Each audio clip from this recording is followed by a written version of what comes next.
네, 안녕하세요. 오늘은 보험연구원 산학 세미나 제28회입니다. 오늘은 저희들이 이제 최근에 많은 논란이 되고 있는 신문지상에서는 무직카우로 많이 이제 얘기가 되었는데 조각 투자 그리고 최근에 또 다른 가상자산의 이슈들도 많이 나왔죠, 그죠? 그래서 가상자산 조각 투자에 대해서 소비자들은 과연 우리는 어떤 내용을 좀 알아야 되느냐? 그래서 금융 소비자 관점에서 아주 타임리하게 오늘 두 편의 오늘 발표가 있고요. 오늘 네 분이 이에 대해서 토론을 해 주시겠습니다. 간단하게 전체 오늘 발표자 토론자 말씀을 드리면 오늘 제일 첫 번째 발표는 홍익대학교 홍기훈 교수님께서 해 주시고요. 두 번째 발표는 한국 핀테크 자원센터에 계신 예자선 변호사님께서 해 주시겠습니다. 오늘 네 분 토론자는 자본시장연구원의 김감래 박사님, 트레저리의 김경태 대표님, 금융감독원의 허운 수석님, 보험연구원의 황인찬 박사님이 해주시겠습니다. 제가 더 이상 다른 얘기는 하지 않고요. 오늘 저희들이 중요한 주제 두 개에 있어서 바로 첫 번째 발제로 시작하겠습니다. 발제자는 약 한 20분 정도 주제에 대해서 말씀해 주시고 나중에 토론자분들은 10분 정도 하시면 되겠습니다. 먼저 홍익대학교 홍기훈 교수님에게 부탁드리겠습니다. 네, 안녕하세요. 홍익대학교 경영대 홍기훈입니다. 마스크를 쓰고 얘기를 하니까 굉장히 힘드네요. 예. 일단 되게 거창하게 조각 투자 이해라고 가져왔는데요. 이건 있어 보이려고 이렇게 해놓은 거고요. 그냥 조각 투자에 대해서 우리가 뭘 알아야 될지 이미 다 알려진 사안들에 대한 이야기 플러스 여기에 대한 관점에 대해서 조금 간략하게 말을 해보려고 합니다. 일단 조각 투자는 사실 이거 오늘 바뀌었더라고요. 제가 오늘 여의도 오니까 이제 금융위 결정 나고 나서 증선이 결정이에요. 증선이 결정 나고 나서 홍보를 이제 못해요. 뮤직하우가 더 이상 그 신규 발행도 못하고 이 홍보를 못하다 보니까는 저 여의도역 5번 출구 올라오는 길에 있던 저게 KB로 바뀌었더라고요. KB 마이데이터로 바뀌었더라고요. 오늘. 그래서 되게 재밌다라고 생각을 하면서 올라왔는데요. 여의도 오는 길에. 어, 원래 저런 게 붙어 있었습니다. 그리고 뭐 윤종신 씨도 그렇고 뭐 여러 사람들이 이제 이 홍보를 했었는데 재밌는 거는 저기 저렇게 붙어 있어요. 그 동영상을 보면 해당 저작권은 윤종신의 존리의 저작 인정권이라고 되게 조그맣게 써져 있는데 보험연구원에 계신 분들은 너무나도 잘 알 거라고 생각을 하지만 우리 저런 거 보험에서 되게 많이 보잖아요. 정작 중요한 거는 저렇게 조그맣게 써져 있는 법이 많더라고요.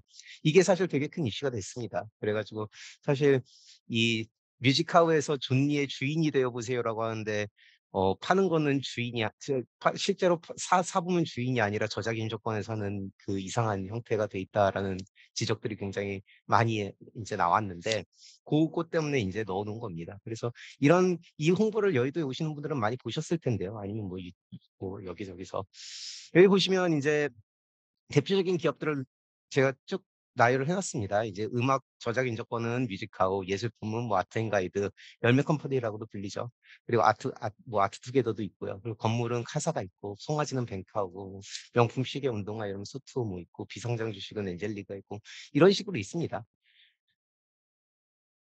조각 투자가 사실 되게 간단한 개념이에요. 솔직히 저는 조각 투자 내에 비즈니스적인 혁신이 있는지에 대해서 항상 이제 그 고민을 하게 되더라고요. 고민을 하는 경우가 사실상 없죠. 그 혁신이라고 보기는 좀 어려운 게 그냥 자산 유동화잖아요. 그래서 간단하게 얘기를 하면은 물건을 하나를 놓고 여럿이서 찢어서 사는 겁니다, 그거를. 문제는 찢어서 샀을 때 이게 내 거냐의 문제가 생기는 거거든요, 사실. 근데 이게 내 건지에 대한 문제는 이거를 아직까지 명확하게 얘기를 안 했어요. 일부러 이 그 회색지대로 남겨두는 경향을 많이 보였었거든요, 아직까지는. 그러다가 이제 그 증선이도 그렇고 금융위도 그렇고 정확하게 지적을 한 부분이 요거 소유권인지를 봐야 된다라는 거고 실제 소유권이 되는지를 봐야 되고 시저 팔기를 하면은 또 거기서 이제 이게 파생증권이 될 수도 있는 여러 가지 문제들이 생기다 보니 이거는 증권이다라는 이제 판단을 뮤직하우에 대해서는 내렸고 나머지 업체들에 대해서는 사실 판단을 내리진 않은데 사실상 우리가 보면 비즈니스 모델이 똑같거든요. 이게 그 저자의 인적권이 아니 그 이게 소유권이냐 아니냐 청구권이냐 뭐 그런 이슈가 사실은 아니에요. 증권이냐 아니냐의 이슈는 하위 테스트 가지고 간단하게 보면은 보이고 사실상 거의 대부분이 그냥 증권이다 정도로 생각을 하는 게 옳다고 생각을 하고요. 그러다가 보면은 기본적으로 비즈니스 모델은 증권을 이용한 자산 유동화라고 보시면 되고요. 요 모든 대부분의 업체들이 인제 영위를 하는 비즈니스 모델이 증권을 이용한 자산 유동화에서 우리가 이해를 하고 있는 ABS나 MBS와는 다르게 풀링이 없는 거죠. 자산이 해당 자산이 하나밖에 없는 거예요. 고게 인제 굉장히 어떻게 보면은 우리 기준에서는 이 학자들이나 아니면은 금융권에 있는 사람들 기준에서는 불안해질 수밖에 없는 구조인 게요. MBS나 ABS를 우리가 혁신이라고 불렀던 이유는 풀링을 해 가지고 신용 등급을 바꾸는 데 사실은 그 핵심이 있었는데 여기는 그런 게 없는 거죠. 그냥 물건이 있고요. 그 물건을 심지어 이거는 채권도 아니고 그냥 자산이에요. 실물 자산을 가지고 유동화를 시킨 다음에 그거를 파는데 그 물건을 사고 파는 결정은 소유자라고 불리우는 조각 투자자들이 갖고 있지 않은 구조인 거거든요. 그러다가 보니까는 이거를 증권이라고 볼 수밖에 없는 이유가 그들이 어떤 의사결정을 내릴 수도 없고 제3자에 의해서 수익률이 결정이 나는 구조가 돼서 인제 이게 문제가 되고 있는 겁니다. 그래서 되게 단순하게 설명을 하자면 어 구조는 자산 하나를 가진 자산 유동화라고 생각을 하시면 되고요. 그거를 가격을 그 중개업체가 결정을 하는 거예요. 그리고 이게 네고시에이션에 의해서 결정이 되는지 경매에 의해서 결정이 되는지는 사실 잘 알려진 바는 없으나 가격이 공시되는 구조입니다. 그리고 나면 그 증권을 다시 되게 재밌는 건 발행사에서 중개를 해서 서로 사고 팔 수 있게 도와주는 구조를 가지고 있습니다. 그러다 보니까는 발행하고 거래가 인제 그 하나의 주관 기관에 의해서 움직이는 경우가 굉장히 많아지게 되는데 사실 그것도 문제죠. 앞에 증권이랑은 별개의 문제인 거거든요 이거는. 그 뒤에 문제는 사실은 어 이 발행과 거래가 같이 되는 거는 우리 기준에서는 사실 인제 금융권에 있는 사람들 기준에서는 잘 이해가 안 가는 거지만 이게 뭐 "업체가 작다 보니까 이런 일이 생기는 거다."라고 인제 설명을 하고 사실 그 부분에 대해서 100% 이해가 안 가는 건 아니지만 간단하게 요약을 하자면 자산 하나를 가진 유동화 구조에 대해서 비즈니스적인 혁신으로 보기는 어렵고 여기서 인제 아트테크에 대한 예를 들어서 말씀을 드리면 테크라는 말이 요새 자꾸 기술이라는 말로 해석이 되는데 아트테크 기업들이 처음에 테크를 들고 나왔을 때 그 오지호 씨가 선전하던 그 광고 있잖아요. 재테크에서 온 테크입니다, 그 테크는 사실. 그러니까 단어의 오리지널리티를 따져 보면 이 아트테크 기업들이라고 불리우는 이 테크 기업들은 사실 재테크를 하는 기업들이라서 테크를 붙였다가 갑자기 뒤에 한 2020년경에 블록체인이 이 그림에 들어옵니다. 그리고 2021년경에 NFT가 이 그림에 들어와요. 그러니까 사실은 블록체인하고 NFT를 쓰면서 이거 테크 기업이라고 플랫폼 테크 기업이라고 포장을 하고 싶었던 거지 비즈니스 모델이 하나도 안 바뀝니다. 블록체인이랑 NFT가 들어오는데도 이 비즈니스 모델이 바뀌지 않으면 인제 혁신 산업 쪽에 있는 저희 입장으로서는 그 생각을 하는 거죠. '굳이 이거를 블록체인이라고 NFT를 쓰는 건 브랜딩 이외에 어떤 의미가 있을까?'라는 부분이 있어서 기술적으로도 혁신이라고 보기 어려운 상황이라고 저는 인제 생각을 하고 있고요. 인제 누가 저한테 인제 물어보면 이런 의견을 드립니다 보통. 그래서 기본적으로 금융 쪽에 있는 사람들은 요 구조를 보자마자 이해를 할 수밖에 없어요, 기존에 있던 구조이기 때문에. 그래서 어려운 거는 사실 하나도 없는데 재밌는 건 우리가 착각하고 있는 부분이거든요. 그러니까는 비즈니스 구조나 아니면은 그 테크의 테크 부분에 있어서 우리가 이해를 못하는 건 하나도 없는데 여기에 대부분의 인제 그 금융권 사람들은 그 금융권에 종사하는 사람들은 이거를 쉽게 이해를 할 수 있는데 그것과는 다르게 이게 MZ 세대를 타겟팅하고 있다라는 착각을 하고 있습니다, 우리는. 그래서 제가 통계를 좀 가져와 봤어요. 요게 인제 동아일보에 이게 뭐 엄청나게 대단하게 뭐 비밀스러운 그런 정보도 아니고요. 인제 동아일보에서 그냥 제가 따 왔는데요. 40 대가 제일 많습니다. 저희 친구들이 제일 많더라고요, 안타깝게도. 네. 뮤직하우 같은 경우에는 그래도 좀 20대 비중이 많이 20-30대 비중이 많은데요. 부동산 부동산 같은 경우에는 30 대가 굉장히 많고요. 그다음에 뱅카우 같은 경우에도 30대 40 대가 압도적입니다. 이게 미수분 공동구매도 30대 40 대가 압도적이에요. 이게 뭐냐면 결국에는 코인이랑 다를 바 없다는 겁니다. 투자자군이 코인, NFT, 조각 투자가 사실은 하나의 투자자군을 공유하고 있다라는 생각이 들어요. 이런 통계치들을 보다 보면 인제 되게 재밌는 거는 뭔가 굉장히 MZ 세대나 20 대의 자산을 가지고 위험하게 돌아갈 것 같은 느낌이지만 사실은 30-40 대의 자금이 여기 들어와 있는 거고 이게 우리가 착각하는 부분 중에 하나인 게 20 대들의 자금만으로는 산업이 클 수 없습니다. 그거는 불가능해요. 왜냐하면 그들은 돈이 없거든요. 결국에는 30-40 대, 50대 자금이 들어와야 하는데 그거를 보고 있으면 사실 이 산업이 굉장히 빠르게 팽창하고 있음을 알 수 있는 거죠. 이 바로 전 슬라이드에서 봤을 때 요 인구 구조, 연령대 비중을 보면 이 산업이 굉장히 빠른 속도로 팽창하고 있다는 얘기예요. 왜냐하면 40 대, 50 대도 마찬가지지만 40 대의 비중이 빠르게 늘어난다는 거는 자산이 되게 빠르게 유입되고 있다라는 반증이라고 보시면 될 것 같습니다. 그래서 말씀드렸듯이 여러 명이 하나의 자산을 나눠서 구매하는 구조고, 비싼 자산을 싸게 구매한다는 게 그 구매 가격이 싼 게 아니라 한 사람이 부담하는 가격이 싸다는 소리입니다.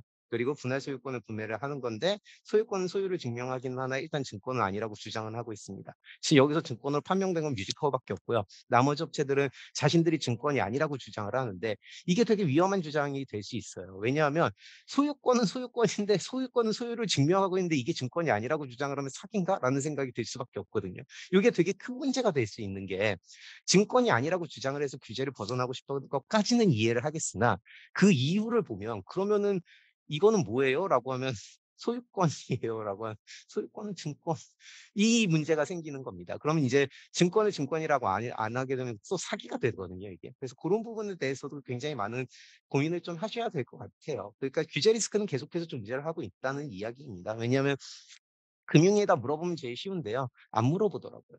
저도 이제 "물어보세요."라고 꼭 조언을 드리는데, 그렇지 않고 수익은 자산 가격의 상승과 자산의 현금 흐름인데, 여기서 자산의 현금 흐름은 뮤직하우나 뱅카우 같은 경우에는 자산의 현금 흐름이 있고, 아트투게더나 아니면 아트앤가이드 같은 데는 현금 흐름이 존재하지 않습니다. 왜냐하면 그 뭐냐 그 전시회를 열어서 돈을 받을 거나 그런 게 아닌 이상에는, 그런 미술품이나 그런 데서는 현금 흐름이 나오지 않기 때문에, 그런 업체들은 자산 가격의 상승에서 인제 이거를 얻을 수 있다라고 생각을 하시면 됩니다. 그래서 뮤직하우 홈페이지고요. 그리고 이런 거를 보여주면서 인제 "돈을 벌 수 있다."라고 얘기를 해 줍니다. 이거 역주행한 노래거든요. 그러다 보니까는 당연히 역주행한 노래는 그런데 어 이렇게 얘기를 해요. 롱테일 패턴을 저는 저도 인제 금융경제학을 전공을 했지만 롱테일 패턴이 뭔지 처음 들어봤거든요, 여기서. 근데 사실은 네, 무슨 소리인지 솔직히 잘 이해는 못 하겠지만, 친근한 투자 대상이고 앱 통해 쇼핑하듯이 손쉽게 투자할 수 있다, 이런 것들이 사실은 되게 중요하고, 고액 자산 일부 소유 매력적이라는 얘기는 전체 포트폴리오에서 얘기를 하는 것 같기는 한데, 일단은 이 그림은 잘 이해는 안 됩니다. 제가 인제 그 금융권, 네, 금융 쪽을 공부하는 사람으로 사실 이 그래프 자체는 잘 이해는 안 되는데, 어쨌든 요렇게 인제 홈페이지에 나와 있고요. 인제 이렇게 설명을 하는 부분입니다. 그래서 정산은 이렇게 되고 이런 얘기들을 하고 있고요. 리스크 요인도 하고.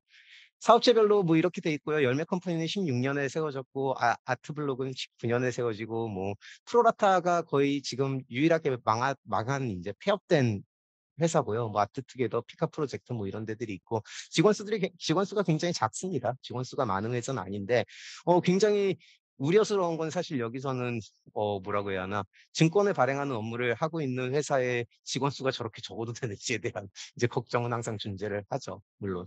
그리고 자본금 규모도 굉장히 작기도 하고요. 그래서 그런 부분에 대한 걱정은 당연히 있습니다. 이게 조금 이제 한 1년 된 데이터라 좀 많이 늘기는 했는데요, 요것보다는. 일단 상황 자체가 크게 바뀌지는 않습니다. 여기 인제 아트투게더에서 제가 가져온 거는 이제 미술품에 대한 투자를 얘기를 하는 거고요. 그리고 뱅카우도 마찬가지입니다. 뱅카우는 소를 인제 쪼개서 파는 거고요. 이건 카사 홈페이지고요. 이렇습니다.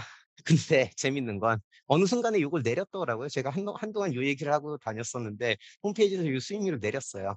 되게 재밌다고 아텐가이드는 가 내렸는데요, 요 수익률을. 송아지는 평균 수익률이 19.7% 라고 하더라고요. 아텐가이드는 35.3% 라 그러고, 아트투게더라 그러면은 무려 54.78%를 얘기를 홈페이지에 공시해 놓은 겁니다. 제가 이거를 어디서 막 비밀스러운 정보를 가져온 것도 아니고 그 홈페이지에서 긁어온 정보인데요. 이 정도 수익률이면 다 재벌도 있어야 하지 않을까라는 생각을 많이 합니다. 왜냐하면 우리 다, 근데 재밌는 거는 농가나 갤러리가 다 항상 힘들다고 얘기를 해요. 근데 54.78%를 버는 갤러리가 어떻게 가난할 수가 있지?'라는 생각. '그럼 이 사람들이 바본가?'라고 하는데, 자, 간단하게 생각을 해 보시면 쉽습니다.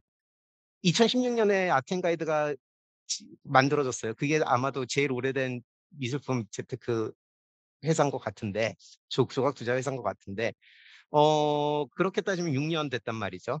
근데 6년 동안 예술 쪽에서 일하는 큐레이터가 예술 스타트업에서 일하는 큐레이터가 선정해 주는 작품과 30 년간 예술을 전공하고 갤러리를 운영해 온 큐레이터가 선정해 주는 작품 어느 걸 사실지 고민을 해 보시면 되게 쉽습니다.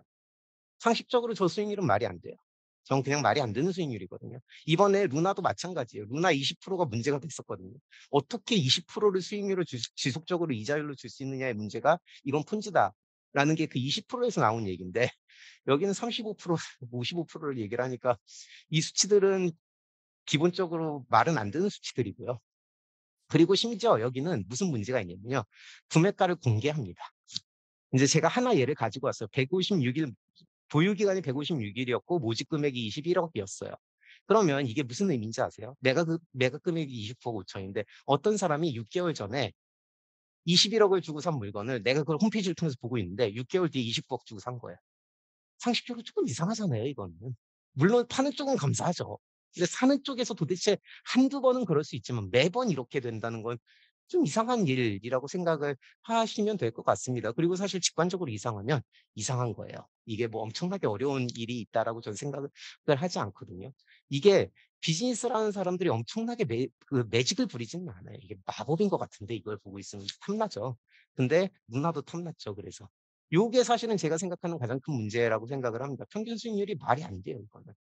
이거는 어느 산업에서도 이게 나올 수는 없거든요. 루나도 반복적으로 저희가 똑같이 얘기를 하는 게 20%라는 수익률이 나오기는 불가능해요. 지속적으로는요. 라고 얘기하는 부분이 바로 요겁니다. 그래서 뭐 이런 예를 했는데요. 물론 뭐 이게 두 번째 문제입니다. 뭐냐면 20억 짜리 물건을 사는데 나는 2만 원만 내니까 가격에 대한 검증을 많이 안 하는 거예요. 근데 다 그런 거죠. 그래서 가격 검증이 잘 일어나지 않습니다. 심지어 21억짜리 50만 원을 주고 사니까 신난다라고 생각하는 사람도 있더라고요. 이건 좀 이상하죠. 난 그래도 총액 21억짜리를 사고 있는 겁니다. 근데 21억 원짜리 살 때의 가격 검증만큼 가격을 검증하는 사람이 단 한 사람도 없다는 거죠. 그게 또 문제고요. 이게 에이전시 프로블럼이 당연히 존재하고요. 송아지가 있는데 한 마리는 내 거고 한 마리는 다른 사람 거예요. 근데 위탁 그거를 운영을 맡겼어요. 당연히 내 송아지에 공을 더 들일 거 아니에요. 근데 농가 송아지 평균 수익률이 5%가 되지 않는다라는 게 우리가 다 알고 있는 사실이에요. 근데 이 대리인 문제가 있는 상황에서 송아지 수익률이 19.7%가 난다는 건 뭐 그렇다고 하더라고요. 그래서 '아 그런가 보다.'라고 인제 생각을 하고 있는 상황인 겁니다. 그리고 이게 사실은 제가 가장 '혁신이 아니다.'라고 얘기하는 가장 중요한 부분인데요. ABS는 최소한 자산 풀링이라도 하죠 우리가. 이거는 풀링을 안 한 채로 유동화를 하거든요. 그럼 그냥 그 개인 개별 리스크를 나눠 갖는다는 얘기예요 단순하게 얘기를 하면. 그러면은 비싼 자산을 싸게 구매할 수 있는데 비싼 자산을 왜 구매하고 싶냐면 수익이 높아서 구매하고 싶은데 재밌는 거는 수익 높은 자산은 일반적으로 기관이 먼저 채갑니다.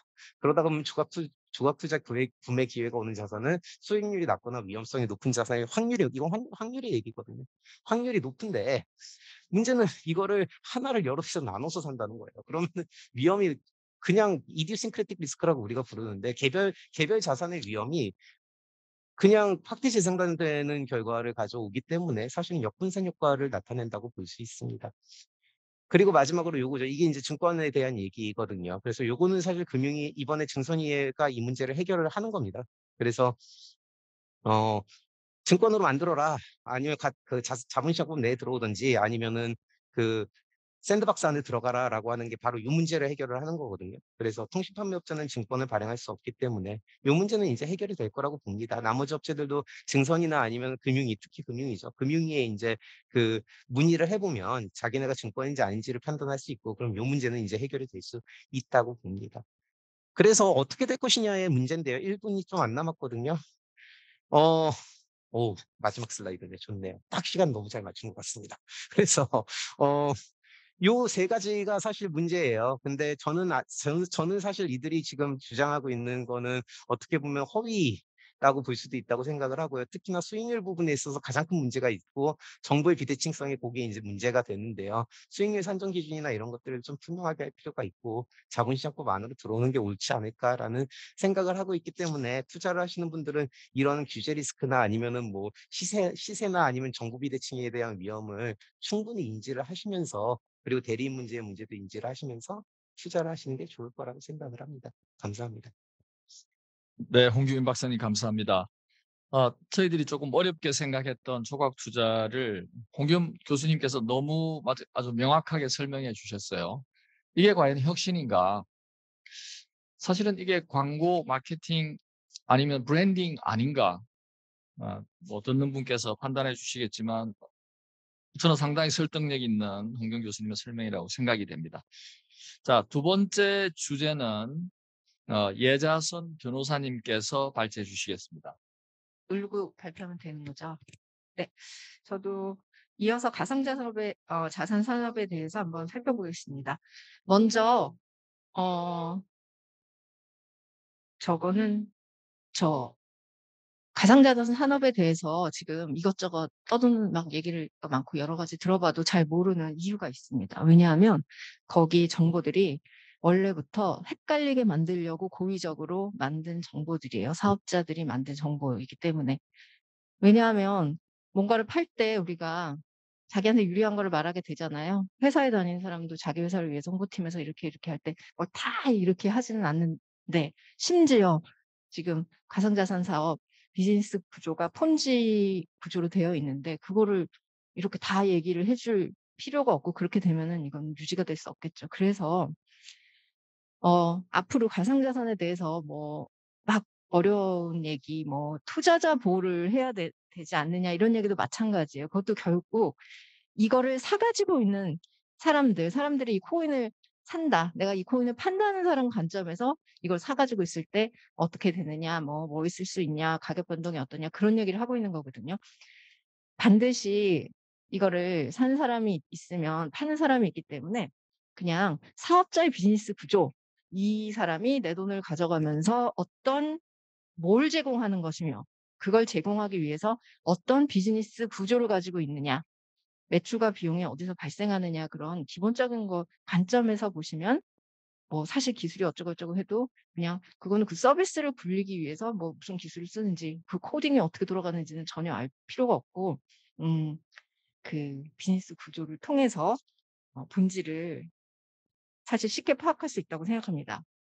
근데 그 부분을 이제 저희가 생각하지 못하게끔 전체를 얘기하지 않고 괜히 이걸로 뭐 할 수 있다, 뭐 할 수 있다고 하면서 계속 그 얘기하는 거는 저 오른편 위에 저 상황만 얘기를 하는 거죠. 저 밑에는 사업자들이 활발하게 움직이면서 돈을 벌고 있는 구조를 한번 말씀드리겠습니다. 이게 PPT가 많으니까 이제 선별적으로 필요한 부분만 말씀드릴게요. 먼저 디지털 자산 정책이 이렇게 나왔는데 가상화폐 활성화 탄력이라고 제목이 적혀 있어서 약간 깜짝 놀랐는데 사실 내용은 저 노란색에 보듯이 증권형 코인은 투자자 보호 장치가 마련된 자본시장법 규율에 따라 발행될 수 있도록 시장 여건 조성 및 규율책을 확립하겠다는 얘기입니다. 즉 증권거래법 아니 자본시장법이 이미 있으니까 그거에 따라서 규제를 할 수 있다. 그래서 저같이 보는 사람 입장에서 이제 드디어 정부가 규제를 집행하려나 보다 이런 생각을 하지만 또 그렇게만 생각하기에는 좀 그런 게 그냥 빨리 집행을 하겠다고 썼으면 되는데 집행을 하는데 무슨 있는 법을 집행하는데 어떻게 시장 여건 조성 및 규율체계 정립이라는 거지? 그래서 도대체 어떤 게 한다는 건지 지금 사실 약간 명확하질 않아요. 그래서 가상자산 사업자들은 규제 공백이다. 그러면서 법을 만들어 달라. 규제 공백이라는 말은 무슨 말이냐면은 지금 법으로는 나는 처벌할 수 없다. 이런 얘기인 거죠. 그리고 저번에 무슨 토론회에서 금감원 부원장보 이진석 부원장보 그분이 말씀하셨어요. 다른 업계들은 규제를 어떻게든 피해가려고 그러는데 규제를 받겠다고 하니까 그건 참 이례적이라고 칭찬성 발언을 하셨는데 그게 아니겠죠. 사업자들은. 지금 있는 법이 있는데 지금 이 법으로는 나는 적용 못하니까 규제를 내가 만들기 전까지는 나는 처벌 못한다는 전제를 깔기 위해서 법을 빨리 만들어 달라. 그리고 그 법은 어쨌거나 이제 이거를 할 수 있다는 그런 자기네들은 자본시장법을 지키지 않고 자본시장법에 따른 증권신고서 지금 미주화에서 그 문제된 발행하지 않고 나는 좀 더 다른 라이트한 수단을 통해 가지고 할 수 있다는 그런 법을 만들고자 이제 목적을 하고 있는 것입니다. 그래서 가상자산은 지금 그냥 전산 코드를 발행을 하고 프로그램에서 인터넷으로 주소를 만들어서 주고받으며 그 기록을 블록체인이라는 방식에 의해서 자기들끼리 기록한다는 그런 것입니다.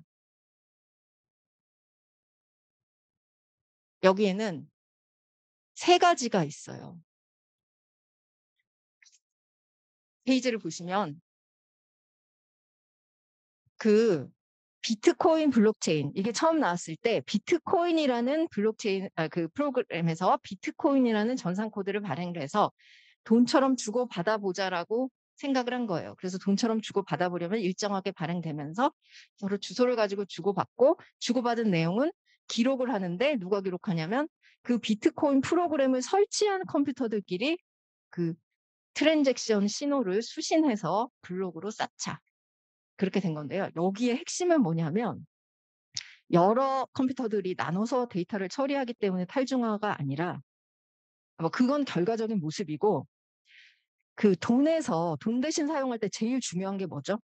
그 돈을 누가 가지냐의 문제잖아요. 그러니까 비트코인은 프로그램에서 그냥 돈이 나와서 그 비트코인이 그거 블록을 만든 컴퓨터에 돌아가는 거예요. 이 프로그램을 처음 만든 사람조차도 자기 주소로 가질 수가 없게 만든 거죠. 그래서 이렇게 탈중앙화처럼 배분이 돌아가는 그 프로그램이고요. 그 다음에 나온 이더리움은 비트코인의 그 기록만 담고 있어요. 근데 그거를 잠깐 조금 만져가지고 거기다 간단한 프로그램 실행 코드를 저장할 수 있도록 했습니다. 그 프로그램 실행 코드에다가 내가 코인을 발행하는 거예요. 그러니까 내가 블록체인 프로그램을 복잡하게 만들 필요 없이 거기 들어가서 코인의 이름과 뭐 수량, 발행 주소 같은 걸 기재를 하면 그 프로그램이 실행되면서 내 코인이 발행이 되는 거고, 제가 그 코인을 이제 팔아야 되잖아요, 남한테. 그러면 그게 또 그 산 사람한테로 가는 게 기록이 되는 거죠. 그 프로그램이 실행되는 거죠.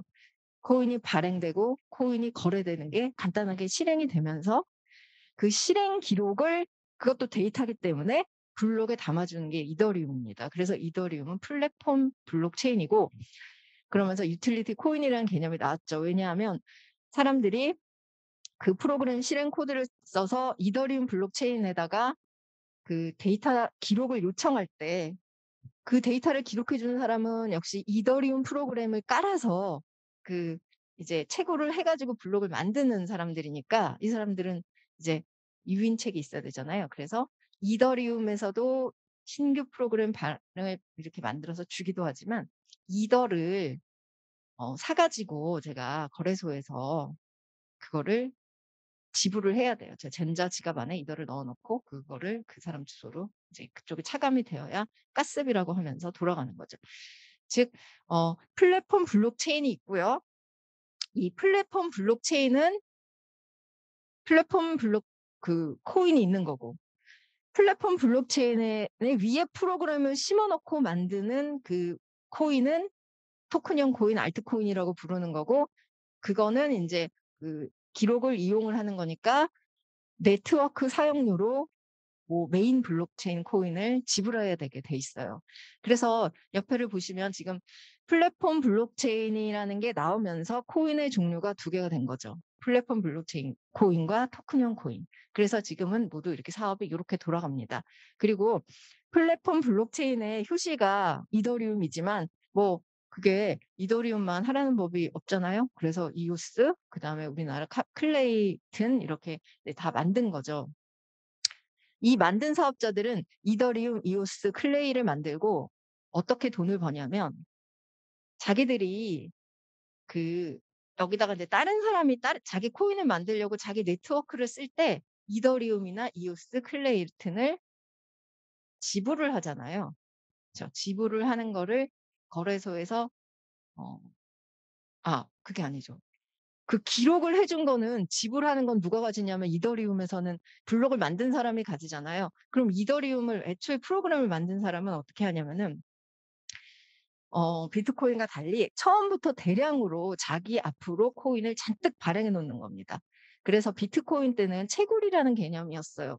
그거의 생성은.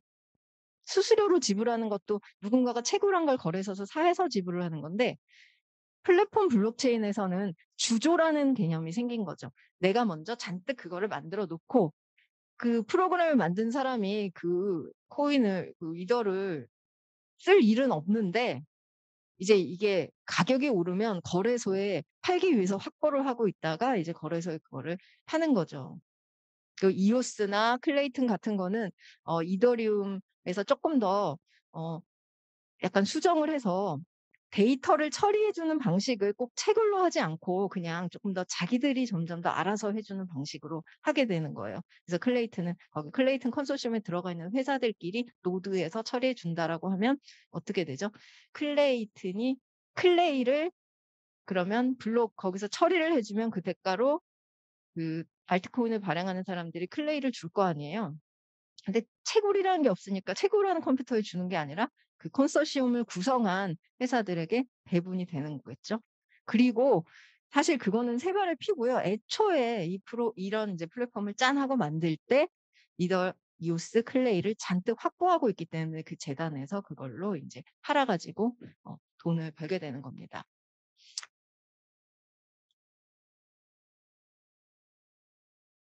그러면 서비스를 봐야 되는데 이 서비스는 어떻게 이루어져 있냐? 지금 플랫폼 코인 사업자들은 돈을 어떻게 벌까요, 지금? 예, 그 플랫폼 코인을 팔겠죠. 토큰형 코인 사업자. 토큰형 코인 자체는 그거는 100% 주조일 수밖에 없잖아요. 그렇잖아요. 그걸 가지고 있다가 상장되면 팔아서 돈으로 바꾸는 거예요. 제휴 사업자라는 것은 예를 들면은 뭐 내가 뭐 무슨 코인인데 밀크 코인인데 야놀자에서 받아준다더라 이러면 야놀자가 된다든지 보라 코인을 뭐 어디 엔터 회사에서 제휴를 해가지고 받아줬다. 이번에 망한 그것도 테라하고 루나도 사실은 지금은 관계 없다고는 하고 있지만 차이 코퍼레이션이라든지 배달의 민족 심지어 야놀자 이런 데서도 이 코인을 쓸 수 있다라고 하면서 사실 호재를 만들어낸 건 사실이거든요.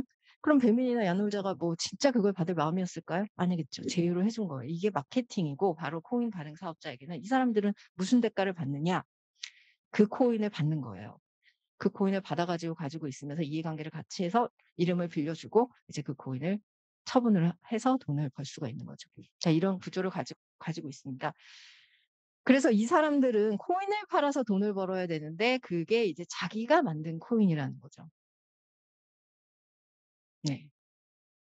그런데 코인을 만들어서 팔면 다 쉬울 것 같지만 그게 이렇게 아무나 만든다고 팔 수 있는 게 아니에요. 그래서 이 코인은 만드는 게 중요한 게 아니라 팔 수 있는 능력이 중요합니다. 그거는 리메이드의 그 장영국 대표가 그렇게 직접 말을 했어요. 이제 원래는 클레이 거기다가 블록체인을 살다가 자기들도 독자적으로 이제 블록체인 만들겠다라고 할 때 이거는 기술이 문제가 아니라 기술은 뭐 금방 만들 수 있지만 이거를 제휴를 할 수 있는 능력 그거라고. 플랫폼 블록체인은 바로 그건 거예요. 제휴를 해서 자기 위에서 서비스를 개발할, 즉 자기 블록체인 위에 코인을 발행할 업자들을 얼마나 모을 수 있느냐, 그리고 얼마나 자기 코인을 여러 거래소에 상장시킬 수 있느냐가 능력인 거고, 이 문제는 그 개별 토큰들 있죠. 이 사람들은 서비스를 만들어야 되는 거예요. 그러니까 결제를 한다. 아니면 뭐 여러 가지가 있겠죠. 뭐 그거죠. SNS에 글을 쓰면 보상으로 주는데 쓰이겠다. 게임을 하면은 플레이를 하면 토큰으로 주겠다. 사실 그게 산업이 달라 보이지만 전혀 다른 종류가 아니라 라고 말하면서 파느냐가 되게 중요한 거예요. 그거에 가장 큰 특징이 있는데 그런 토큰 경제는 사실 이미 흔히 존재하는 겁니다. 폐쇄형에서 그 사업자가 일일이 저도 웹툰을 걸려고 한꺼번에 결제를 해놓거든요. 그런데 제가 그 포인트를 살 때 그 사람들이 돈을 버는 게 아니에요. 그거는 부채예요. 그걸로 웹툰을 봤을 때 서비스가 제공되고 수익이 확정되는 거죠. 근데 이 토큰 같은 경우는 그런 거를 똑같이 표방하는데 결정적인 차이가 두 가지가 동시에 존재해야 돼요. 두 가지 조건이. 그러니까 사업적 관점에서 생각해 보세요. 사업적 관점에서 생각하면 당연한 거잖아요. 먼저 많이 발행해 놓은 걸 따로 가지고 있다. 두 번째, 그걸 2차 시장이 존재해서 내가 언제든지 팔 수 있다. 즉 기존의 유틸리티가 돌아가는 것과 동일한데 그 두 가지 요건을 갖추게 되면 어떤 결과가 되냐? 이 사람들의 주 업무는 그 코인을 팔아서 돈을 버는 게 되고 이 사업자 자체가 그렇기 때문에 그 코인을 사는 사람도 이용하려고 사는 게 아니라 사람들이 무슨 투기 정신이 높아 가지고 이거 원래 이용해 쓰려고 만든 거를 악용하는 게 아니라 원래 사업자 자체가 그러기 때문에 이 사람들도 '나도 거기에 팔아야겠다.' 이렇게 해서 이제 그걸 팔려고 사는 거죠. 그래서 사실은 이 파는 사람과 사는 사람은 같은 생각을 하고 있어요. 그래서 이게 사기냐 아니냐 뭐 폰지인데 그런 건 있는데 이게 그래서 사기라기보다는 투자형이라고 할 수 있는 거예요. 그리고 이제 사업자가 돈을 부가가치 창출 없이 그냥 코인을 팔 때 버는 거고 코인 산 사람한테 무슨 구체적 그게 발생이 안 되는 거죠, 아무 의무가. 너무 심하게 말하는 거 아니냐. 저것도 똑같이 게임이 존재하고 하는데 왜 2차 시장이 돌아가고 선발행이 된다고 하면 무조건 가짜라는 거냐. 그게 아니라는 거냐. 가짜라기보다 정확한 표현은 비즈니스가 훌륭한 비즈니스 모델인데 그 비즈니스 모델이 아니라 이미 요 비즈니스 모델이 된다는 얘기예요. 왜냐? 한번 생각해 보세요. 결제 쓰려고 진짜 마음을 먹었으면 스테이블을 해야 되겠죠. 얘가 움직이는데 그거를 누가 바꿔 쓰겠어요. 근데 뭐 환율도 변하지 않냐 이런 이상한 소리를 하면서 사람들이 많이 쓰면 가격이 안정화될 거라고 그러면서 그냥 대충 넘어가잖아요. 근데 이게 바뀌면은 결제 쓰는 본질적인 서비스의 그 본질 기능에 충실하지 않죠. 근데 그러면 좀 스테이블로 하지. 왜 변동한 코인으로 할까요? 유틸리티 코인은 앞으로 이용처가 많아질 거기 때문에 이게 값이 오를 거다라고 말을 해서 투자 수익을 기대하는 사람에게 파는 거예요. 그러기 때문에 이게 고정형이 아니에요. 반드시 이게 변동성인 거죠. 그렇겠죠? 그리고 뭐 SNS 부상이나 이런 거 디파이에서 이자를 주고 이런 것도 다 마찬가지예요. 그냥 이거를 팔 때 뭐를 쓴 거죠. 어떻게 뭐라고 하면서 팔까? 나는 사두면 이자 많이 줘. 이렇게 말하면서 팔아야지. 이게 예대 마진처럼 진짜 돈으로 주는 게 아니라서 자기가 만든 코인이니까 그냥 많이 줄 수 있잖아요. 근데 그렇게 하는데 사실 정말 이거를 막 금융에 비유하시는 분들이 있어요. 이거는 정말 모르는 분들이죠. 진짜 금융하시는 분들은 그렇게는 안 본질을 아까 말씀하셨다시피 알 텐데. 돈으로 주지가 않기 때문에 사실 금융 기능이 없는데 이 어 사실 내가 10개 샀는데 2개 더 받아 가지고 거래소에 팔잖아요. 받은 사람 입장에서는 아까 빙산 위에 올라가 있는 입장에서만 딱 고 지점만 찍으면 이자처럼 보일 수 있는 거예요. 근데 그 구조, 사업자의 구조 어떻게 이자를 줄 수 있냐? 이자를 주는 돈이 어디서 나왔냐? 이자를 주는 이게 흐름이 돌아가면서 어떤 기능이 창출됐냐는 실제 여수신 기능과는 전혀 다르죠. 네. 그리고 게임도 마찬가지입니다. 게임도 이거 하면 게임에서 돈을 이제 게임을 플레이하면 이걸 주거든요. 이걸 따 가지고 팔을 수가 있는데 그거를 사주는 사람이 있어야 이제 그 사람이 사실 보상을 해 주는 거죠. 그리고 게임 플레이를 하면 코인을 딸 수 있어서 그 게임 플레이를 계속하려면 또 코인을 사서 맡겨 놔야 돼요. 그래야 참가비 같은 게 있는 거예요. 그렇게 되는 거고. 그래서 이게 지금 뭐 대량 매도를 했다고 막 했는데 사실은 매도하는 게 당연하다. 업자들이 그렇게 말을 했죠. 저기 저렇게 써 있잖아요. 74%는 생태계에 저기 쓴다고. 네, 맞는 말입니다. 왜냐하면 원래 팔려고 만든 건데 뭐 갑자기 "왜 팔았냐." 그럴 줄 몰랐다고 하니까 이거는 진짜 그거는 말이 안 되는 거고요. 이 구조가 문제인 거죠. 파는 게 지금 문제가 아니에요. 그리고 회계 처리를 매출로 했다가 부채로 잡았죠.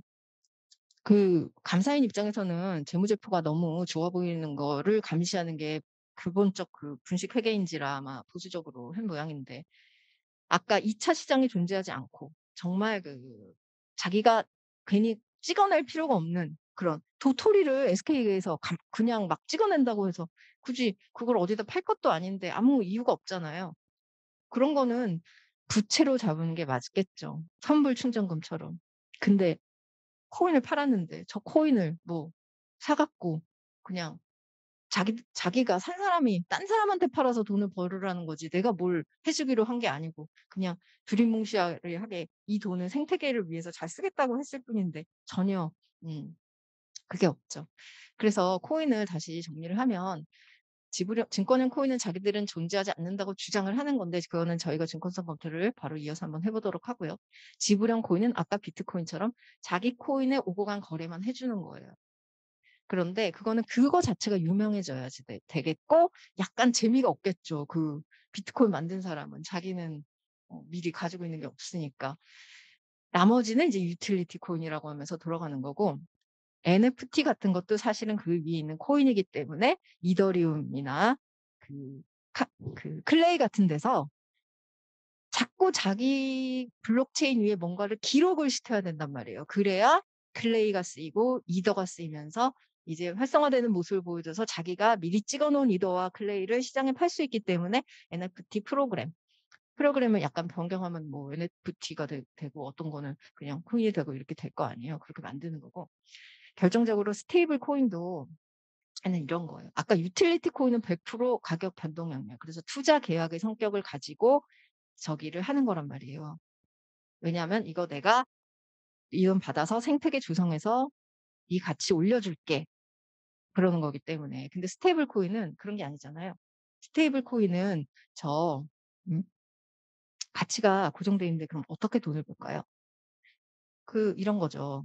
테더 같은 거는 우리가 네이버가 검색은 공짜로 시켜줘도 그걸로 해서 다른 수입을 벌듯이 테더는 미국에서 큰 거래소를 하는 그런 사업자가 코인 거래소에서 만든 코인이에요. 그래서 코인 거래를 원활하게 할 수 있도록 미국은 저희가 생각하는 것과 전혀 달리 계좌 개설을 안 해줘요, 은행에서. 왜냐면 코인으로 잘못 이렇게 하면 테러 자금 이런 거 된다 그래서 거기서 못하게 해가지고 완전히 미국은 그러면은 정지가 돼버리잖아요, 은행이. 그래서 계좌 개설을 못하고 코인으로만 거래해야 되니까 테더라는 고정형 코인을 만들어서 코인 거래를 활발히 할 수 있도록 하는 게 주 목적이었고 아까 루나하고 테라는 맡기면 돈 더 준다고 하면서 이제 막 하는데 얘는 스테이블하긴 하는데 그 가격 변동으로 차익을 보는 게 아니라 이 업자가 스테이블하는 방법이 테더는 내가 1테더 팔면 1달러를 어딘가 저금하고 있을게. 뭐 그것도 많이 거짓말이라는 게 밝혀지긴 했지만 그렇게 말을 했단 말이에요. 근데 테라는 그런 게 아니잖아요. 1달러 받으면 내가 무슨 루나랑 이렇게 알고리즘으로 돌려서 고정시켜 줄게라고 했지 받은 돈은 내가 가져도 되는 구조거든요. 그래서 그냥 이제 제 생각에는 유틸리티 코인으로서 팔 수도 있지만서도 스테이블 코인을 표방하면서도 그런 식으로 돈을 벌 수가 있었던 거죠. 코인을 팔아서. 그래서 가상자산 제 생각에 당국에는 당연히 이 고민을 하고 있고요. 자본 금융행위 있죠. 저희가 근로소득하고 사업을 같이 하는 소득 외에 금융소득, 돈을 넣고 돈을 먹겠다는 금융행위는 되게 위험하기 때문에 잘 통제가 돼 있는데 두 가지 종류가 있어요. 하나는 원금을 보장해 주겠다고 하는 거.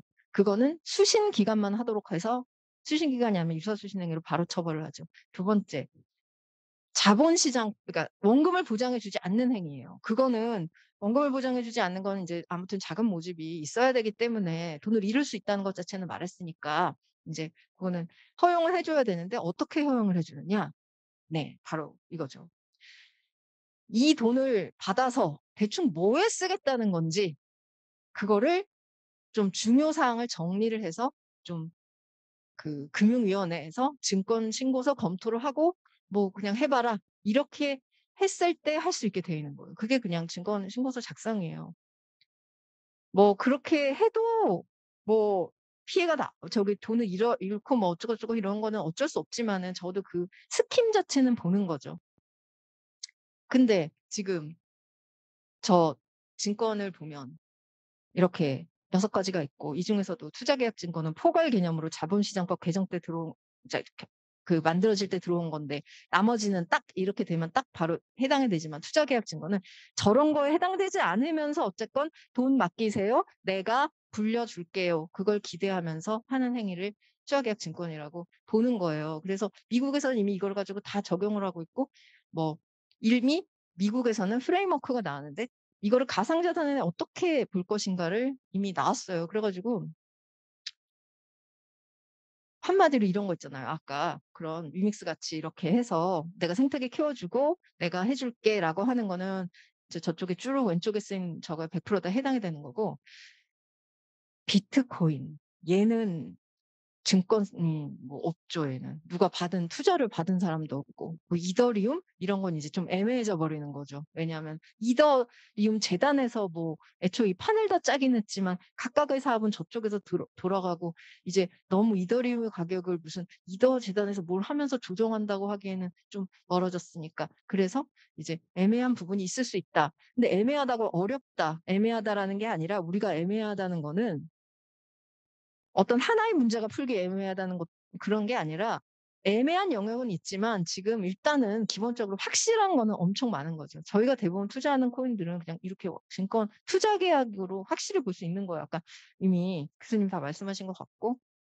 그래서 이제 제 생각에는 앞으로 어떻게 생각을 해보면 코인 사업자들은 이거를 당연히 알고 있기 때문에 네, 어떻게 내가 지금 이거를 탈출을 할 것이냐, 시간을 벌어야 되고 또 혹시나 이제 막 그러니까 저기를 해서 법을 만들어 달라 이렇게 해서 빨리 디지털 자산 기본법에서 뭔가 좀 자기네들이 그 법에 따라서만 하면 면책되는 걸로 할 수 있게 하려는 거죠. 이게 뮤직하우처럼 증권성이 인정되는데도 유예가 될 가능성은 저는 없다고 생각해요. 왜냐? 뮤직하우는 지금 아까 교수님 말씀하신 거 보니까 일을 별로 안 한 거에 비해 뮤직하우가 돈을 너무 많이 벌었다. 그거거든요. 근데 얘는 그리고 솔직히 그 음원 저작권이라는 수입은 뮤직하우가 노력한다고 저쪽에서 음악이 많이 틀어지고 그러는 건 꼭 아니란 말이에요. 그런 부분조차 있었어요. 근데 코인은 아니잖아. 이건 진짜 100% 사업자고 그리고 얘는 뭘 신탁해 놓거나 뭐 이런 걸 해서 뭐 어떻게 지킬 수가 있는 그런 부분이 아니라 자본시장법의 증권신고서 발행을 유예해 주거나 면제해 주거나 완화해 줄 만한 규제개혁 샌드박스로 할 만한 그런 이유가 전혀 없어요. 그런 게 있으려면 이게 좋다. 어떤 가치가 이득이 창출이 되고 그다음에 뭐 이렇게 해야 되는데 아까 보면 일자리 창출 기능도 전혀 없고 그렇잖아요. 그러니까 그렇게 말을 못 하는 거예요. 못 하니까 이제 자꾸만 지금 법이 없다. 이제 법을 만들어서 이제부터 법은 만들어지고 나면 규제를 받겠다. 이런 식으로 하는 거죠. 그래서 그렇다고 생각이 되고 사업자는 그렇고 이제 제 생각엔 정책 당국은 이걸 아시는 분 아니면 그냥 몰라 가지고 아시는 분 막 섞여 있을 텐데 어쨌거나 그 금융이나 이런 데에서는 충분히 인지를 하고 있다고 보고 다만 집행 속도나 시기에 대해서는 정치권의 눈치를 보지 않을 수 없잖아요. 그래서 정치권은 그런 것 같고. 그리고 진짜 이게 다수의 국민이 원하거나 이런 건 전혀 아니죠. 근데 그냥 사업자들이 자기네끼리 이게 막 여론인 것처럼 하는 것이 큰 문제라고 생각합니다. 그래서 제 생각에는 이거를 빨리 저희가 하고 여기에 아까 연예인들 결국 여기에 그 제휴해 가지고 "나 이 코인 받는다."라고 뭐 혁신인 것처럼 말했던 그런 기업들도 사실은 보면은 여기 다 책임이 어떻게 있어요. 사업자들은 물론이고 제휴 사업자들은. 그래서 이런 건 하는 건 좀 나쁜 분위기로 이렇게 만드는 분위기 조성도 매우 필요하다고 생각합니다. 네. 경청해 주셔서 감사합니다. 네, 이다솜 변호사님 감사합니다. 코인 비즈니스의 그 실체 그리고 비즈니스 모델 사실은 상당 부분이 우리가 일반적으로 소비자들이 알고 있는 부분과는 조금은 거리가 있는 그래서 상당히 주의해야 되는 그런 부분들을 많이 말씀하신 것 같습니다. 자, 이어서 토론으로 바로 들어가도록 하겠습니다. 오늘 토론자 4분 중에서 저희들이 지금 온라인으로 2분 와 계시고요. 오프라인으로 2분 와 계십니다. 금융감독원에서 오신 허은수석 변호사님 먼저 해주시고요. 황인찬 박사님 해주시고 그 다음에 우리 김감래 자본시장연구원 박사님, 그 다음에 마지막으로 트레저러의 우리 김경태 대표님 이런 식으로 조금 차례를 조금 바꾸겠습니다. 오프라인에서 저희들이 먼저 하도록 하겠습니다. 네, 허은수석님 네. 시작하시면 되겠습니다. 네, 안녕하십니까. 저는 금융감독원 기업공시국에서 근무하고 있는 허은수석 조사장입니다. 일단 오늘 토론회 그 발제 내용은 참 유익했던 것 같습니다. 먼저 이제 홍기훈 교수님 발표 관련해서 조금 제가 생각한 부분을 말씀을 드리면, 일단 뭐 아까 말씀드린 것처럼 굉장히 그 유익했고 어떤 데이터나 이런 것들도 많이 제시해 주셔가지고 새로운 사실들도 많이 확인을 하게 되었습니다. 그리고 제가 특히 이제 인상적이었던 부분은 그 조각 투자 업체들이 제시한 평균 수익률이 정말 그런지 의문이다. 뭐 이런 내용을 이제 제시하셨는데 굉장히 상식적이고 합리적인 어떤 지적이라고 생각을 합니다. 생각을 해보면 지금 뭐 자본시장법이나 뭐 금융소비자보호법의 적용을 받아서 나름대로 이제 내부 통제를 갖췄다고 하는 금융회사의 광고도 종종 허위 과장 광고 문제가 발생을 하는데요. 근데 사실 뭐 이 조합투자 업체들은 금융법령 적용을 아예 받지 않고 있는 상황이다 보니 이들 업자들이 제시하는 광고가 아무래도 뭐 검증이나 이런 것들이 잘 되지 않았을 거라고 볼 수 있는 여지가 충분하다고 생각을 합니다. 그리고 다수의 조각 투자 업체들이 어 소유권을 투자들에게 이제 나눠줬다고는 하는데 만약에 이제 업체가 뭐 파산을 한다거나 사업을 중단할 경우에 이 부분이 정말 법적으로 투자자들의 소유물로 인정이 될 수 있는지 이 부분은 정말 계속 고민이 되는 부분인데 상당히 어려울 것으로 보고 있습니다. 아마도 투자자들은 업체에 대한 사업자에 대한 어떤 꾸준히 무담보 채권자 정도밖에 되지 않을 것 같고 그래서 이제 다른 채권자들하고 이제 파산 배당 경쟁을 하게 될 가능성이 높다고 생각합니다. 이런 점 때문에 저희가 이제 소비자 경보 같은 것도 4월에 내린 적이 있고요. 그리고 추가적으로 좀 생각을 해보면, 현재 상황은 아직까지 이제 뭐 코로나 팬데믹으로 인해서 시중에 뭐 굉장히 유동성이 아직 비교적으로는 풍부한 상황이라고 생각을 합니다. 그런데 앞으로 이제 본격적으로 금리가 올라가고 긴축이 시작이 된다고 하면 이 조각 투자 물건을 과연 비싼 값에 팔아서 차익을 남길 가능성이 있을까? 이 부분도 좀 상당히 좀 걱정이 되고요. 많은 상품에서 손실이 발생하면 있지 않을까 좀 우려가 되는 것이 있습니다. 그래서 그 부분에 대해서 좀 말씀을 드렸고 두 번째로는 이제 예자선 변호사님 발표하신 내용과 관련해서 간단히 좀 제 생각을 말씀을 드리면 일단 뭐 많은 분들이 생각하시겠지만 뭐 사파가 이게 되게 재밌게 잘 들어가 있어서 자료를 보는 것이 상당히 즐거웠습니다. 그리고 실무 경험도 많으신 것으로 알고 있는데 전문가 설명을 듣게 돼서 많이 배운 것 같습니다. 사실 그 가상 자산에 대해서는 아직 제가 뭐 잘 알지도 못하고 그래서 많이 배웠다는 말씀을 드릴 수밖에 없을 것 같은데 발표하신 내용 중에 이제 조각 투자 증권성 판단 부분에 대해서 이제 그 자료는 상당히 많이 이렇게 만들어 놓으셨는데 좀 시간상으로 이제 좀 설명은 좀 많이 안 되는 것 같습니다. 근데 그 내용 중에 이제 저희가 그 뮤직하우 쪽 그 담당했던 이제 실무자이다 보니까 어, 그 대외적으로 이제 보도 자료나 이런 것을 통해서 발표된 내용에는 좀 빠져 있긴 한데 그 뮤직하우가 정말 그 어떤 운용 행위를 했느냐 이런 부분에 대해서는 사실 저희는 운용 행위가 있었다고 판단한 부분이 있습니다. 그래서 그 내용을 조금 부연을 설명을 드리자면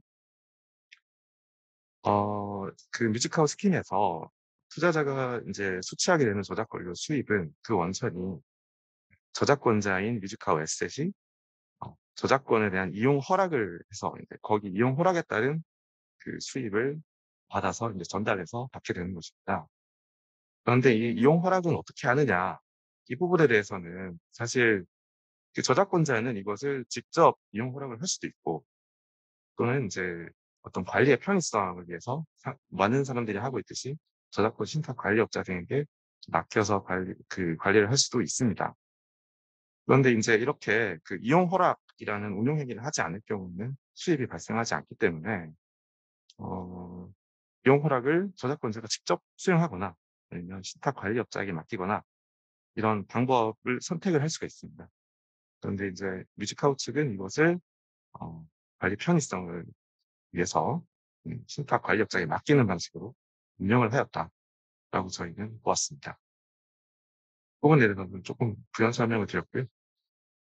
그 다음에 또 뭐 사실 뭐 조금 더 이게 그 증권성 판단에 있어서는 단순히 약관만 보는 것은 아니고 이런저런 자료들 다 종합해서 이제 판단을 했었는데 이 계약서 내용에 뭐 이렇게 뭐 최소 운용 비용이라고 이런 표현이 들어가 있기도 하고요. 그다음에 차익에 대해서 일부분에 대해서는 뭐 뮤지컬 웨셋의 몫을 배정을 한다거나 뭐 이런 식의 구조가 있어서 운용 보수도 있다. 저는 이렇게 판단한 부분이 있었습니다.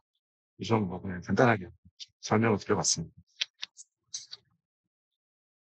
그리고 또 무슨 말씀을 드릴까 좀 고민을 하다가 그 4월 말에 이제 저희가 그 금융위하고 금감원 공동으로 조각 투자 등 신종증권 가이드라인이라는 것을 발표를 했고요.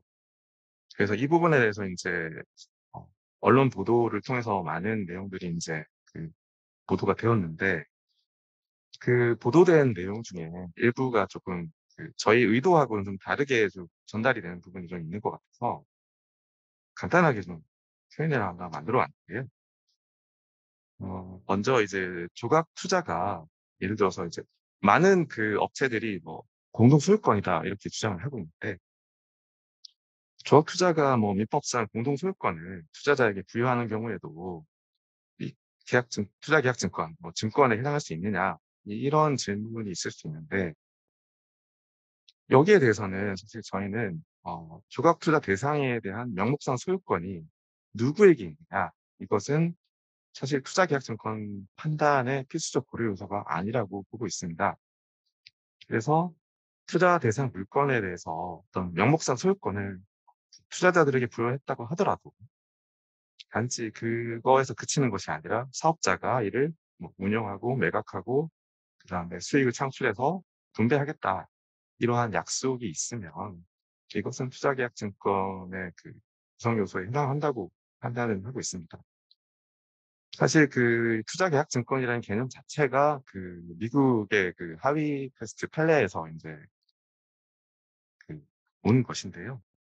그 대표적 사례인 그 하위 사례에서도 사실 그 강귤 농장의 소유권은 명목상 투자자에게 있었습니다. 투자자에게 소유권은 줬지만 그것을 다시 뭐 리스백해서 임차권을 가지고 뭐 운영을 해서 수익을 배분한다 이런 것이었기 때문에 사실 명목상으로 소유권이 어디에 있느냐는 별로 중요하지 않다는 것이 저희 생각입니다. 조각 투자 같은 경우에는 어떤 결과적으로 이제 대부분의 어떤 사업 구조가 물건을 이제 투자자들에게 명목상으로 판매를 하고 그다음에 그 이후에 그 물건을 다시 구매할 구매자를 탐색을 해서 그다음에 고가로 판매하고 수익을 배분하고 하는 과정에서 사실 이 사업자의 노력과 전문성이 들어갈 수밖에 없다고 보고요. 그래서 이 점이 이제 제3자의 노력이라는 어떤 투자계약증권의 개념 요소에 부합을 할 수 있다라고 저희는 판단을 하고 있습니다. 그리고 한 두 번째로 좀 질문을 받았던 것들이 어, 자산을 매각할 때 그 사업자가 임의로 하는 것이 아니라 그 투자자들의 투표를 통해서 처분을 결정하는 경우에는 투자계약증권에 해당하지 않느냐 이런 질문이 있었는데 이 점도 사실 그것 자체가 어떤 결정적인 판단의 근거가 될 수는 없다고 보고 주로 사업을 위해서 노력하는 제3자가 있는지 이 부분이 중요하다고 보고 있습니다. 뭐 다른 증권의 예를 들면 사실 주식회사의 그 주권은 주식회사의 주주는 사실 중요한 의사결정을 주주총회에서 하고 있습니다. 하지만 주식도 증권입니다. 그렇기 때문에 뭐 비슷한 논리로 봤을 때 매각의 의사결정에 일부 참여한다고 하더라도 주된 사업자가 있는 경우에는 증권에 해당할 수 있다고 보고요. 그다음에 또 하나가 이제 투자계약증권 뭐 증권 신고서 서식이 없는 것 같다 뭐 그러는데 사실 그 이미 서식 같은 것도 다 마련이 돼 있고 투자계약증권의 어떤 특성을 반영해서 마련이 되었다는 것을 한번 안내를 해드리고 싶습니다. 그래서 이제 이게 아마 조각투자 사업을 하시는 분들이 이 토론회를 보시는지는 잘 모르겠는데 그래서 저희가 이제 안내해드리고 싶은 것은 먼저 이제 이 사업 구조가 증권인지 자본시장법상 증권인지를 먼저 판단을 해야 하고요. 여기에서 뭐 자체적으로 판단이 좀 어려우시면 사업 구조나 이런 운영 주체나 이런 것들에 대한 관련된 자료를 정리를 해서 금융이나 금감원에 이제 문의를 하시면 저희가 답변을 해드릴 수 있습니다. 그리고 만약에 증권에 해당한다고 본다면 그 다음에는 이제 당연히 현행 자본시장법상 규제를 준수하여야 합니다. 근데 만약에 이게 도저히 준수가 불가능하다 이런 부분이 있으면 이 부분에 대해서는 그 혁신금융 서비스 지정 신청이 가능하다는 점을 좀 안내를 해드리고 싶습니다. 다음 제가 좀 준비한 자료를 말씀을 드렸고요. 네, 이상입니다.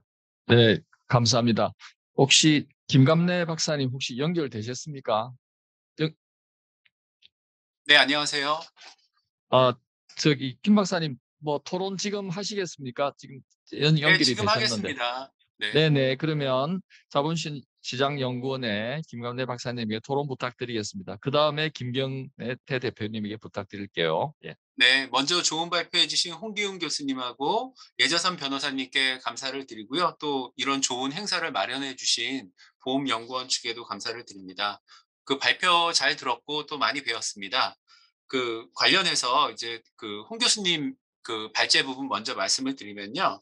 지금 뭐 두 가지식으로 좀 말씀을 드릴게요. 지금 우리 정부의 입장은 그 아까 말씀하신 여러 조각 투자에 관련된 여러 가지 문제점이나 의심이 있더라도 일단 혁신성이 있는 이상은 샌드박스 등을 통해 가지고 그 혁신성을 실증적으로 한번 경험해 보고 그다음에 거기에 대한 여러 가지 저희가 평가와 검토를 통해서 제도화를 논의하겠다라는 이제 그런 측면에 있는 거고요. 자, 그렇다 그러면 이제 이 조각 투자가 가지는 그 혁신성은 어떠한 가능성을 보고 이제 우리 정부에서 이 조각 투자 관련된 가이드라인도 만들고 좀 그 여러 가지 건전한 그런 조각 투자 그 관련된 제도적인 인프라를 구축하려 하느냐라는 점을 좀 생각해 볼 때는 아무래도 디지털 기술이 가지는 여러 가지 장점인 것 같아요.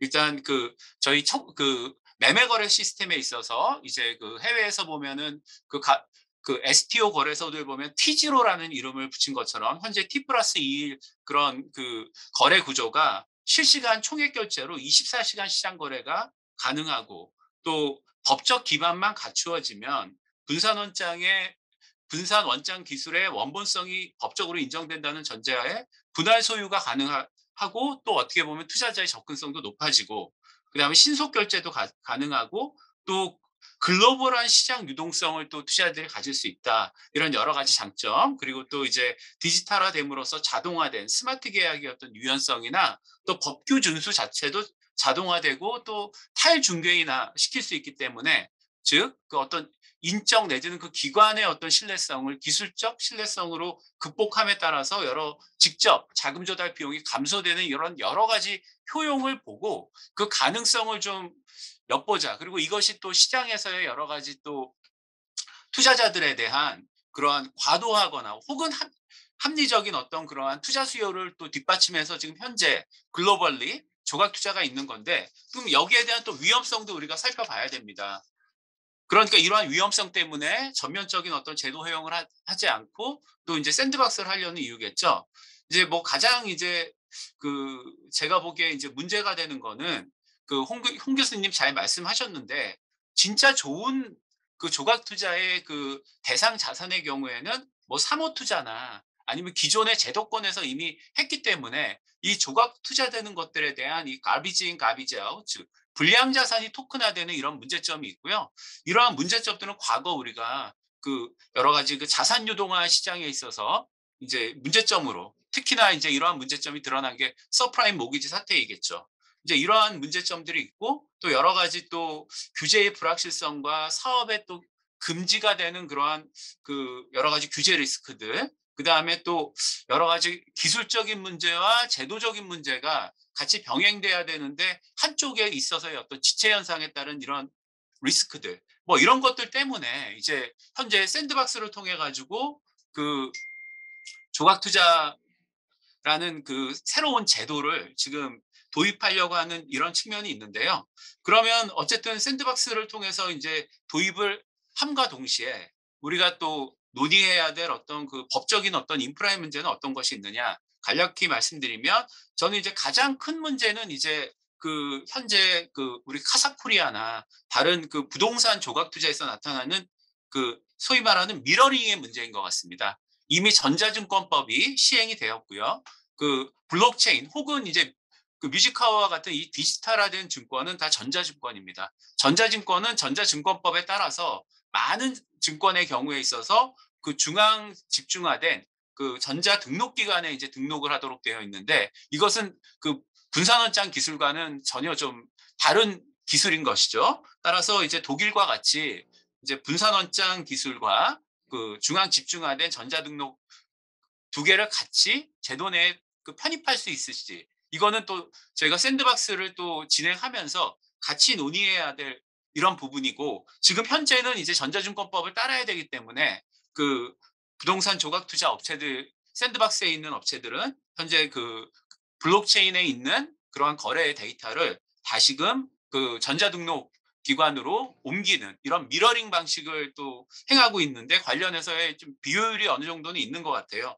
이거는 제가 보기에는 뭐 또 성장통의 어떤 측면에 있어서 어쩔 수 없지만, 저희가 또 혁신성이라는 측면에 있어서는 또 제도화가 같이 수반돼야 된다는 점하고, 또 하나는 제가 가장 우려하는 거는 이런 조각 투자에 있어가지고 이 토크니제이션이라고 하는 이 조각화를 시켰을 때, 아까도 말씀드린 것처럼 과거에 우리 자산 유동화에 그러한 또 폐해가 있지 않을까. 특히나 많은 그 조각 투자를 통해서 받은 나의 증서는 대부분 보면 투기성 저가 증권에 해당하는 거거든요. 따라서 미국으로 치면 이게 다 페니스탁 룰에 적용이 되는 건데, 우리 역시도 이러한 그 좀 한국형 페니스탁 룰을 통해 가지고 여러 가지 그 투자자들에 대한, 특히나 그 투자 권유 준칙에 맞는 적합성, 적정성의 원칙 같은 것도 좀 제대로 좀 잘 그 규제를 살리면서 운용의 묘를 좀 가져가야 되지 않을까, 뭐 이렇게 생각을 하고요.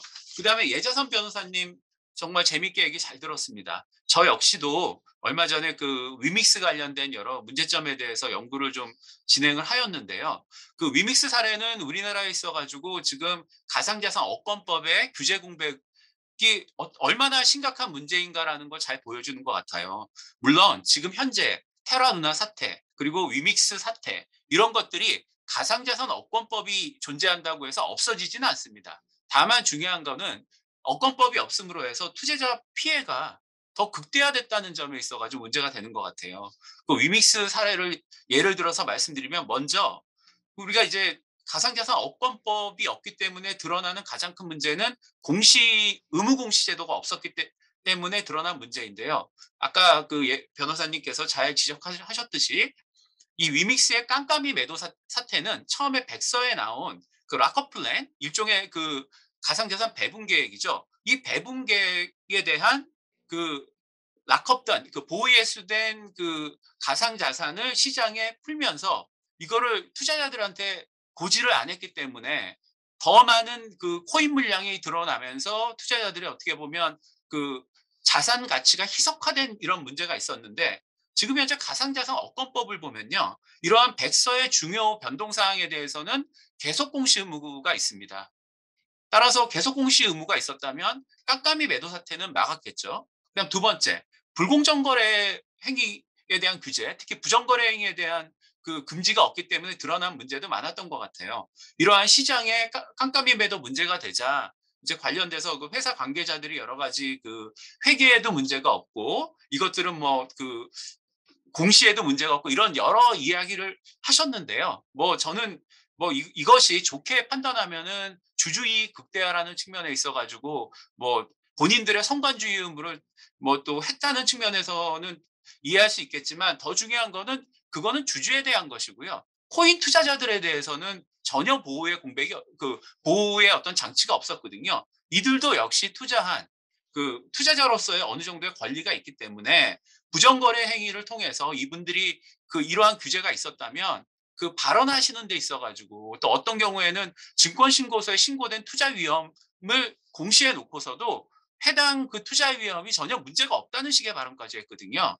그래서 가상자산 업권법상의 부정거래 행위에 대한 그 입법적 공백이 되게 아쉬운 부분이 있었고, 또 마지막으로 이 깜깜이 매도를 처음 했을 때는 이 그 위빅스가 그 유통될 수 있는 유일한 그 유동성 있는 가상자산 거래소는 빗썸이었습니다. 근데 빗썸의 그 위믹스의 발행인에 해당하는 그 회사가 위메이드였거든요. 그 위메이드의 그 위메이드 및 이해 관계자가 빗썸의 그 2대 주주에 해당할 만한 그러한 전환증권을 다 가지고 있었기 때문에 이 점에 있어 가지고는 좀 이해상충의 문제가 굉장히 컸다. 이것이 만약에 그 주식 시장에 있었다면 이루어질 수 없는 일이거든요. 왜냐하면 우리 주식시장 같은 경우에는 거래소는 거래소 지분에 대해서 5% 이상 누구도 소유를 못하게 되어 있고 ATS에 대해서는 또 15% 이상의 소유 제한을 받거든요. 이러한 식의 업자 규제가 있는 점도 굉장히 아쉬웠다. 따라서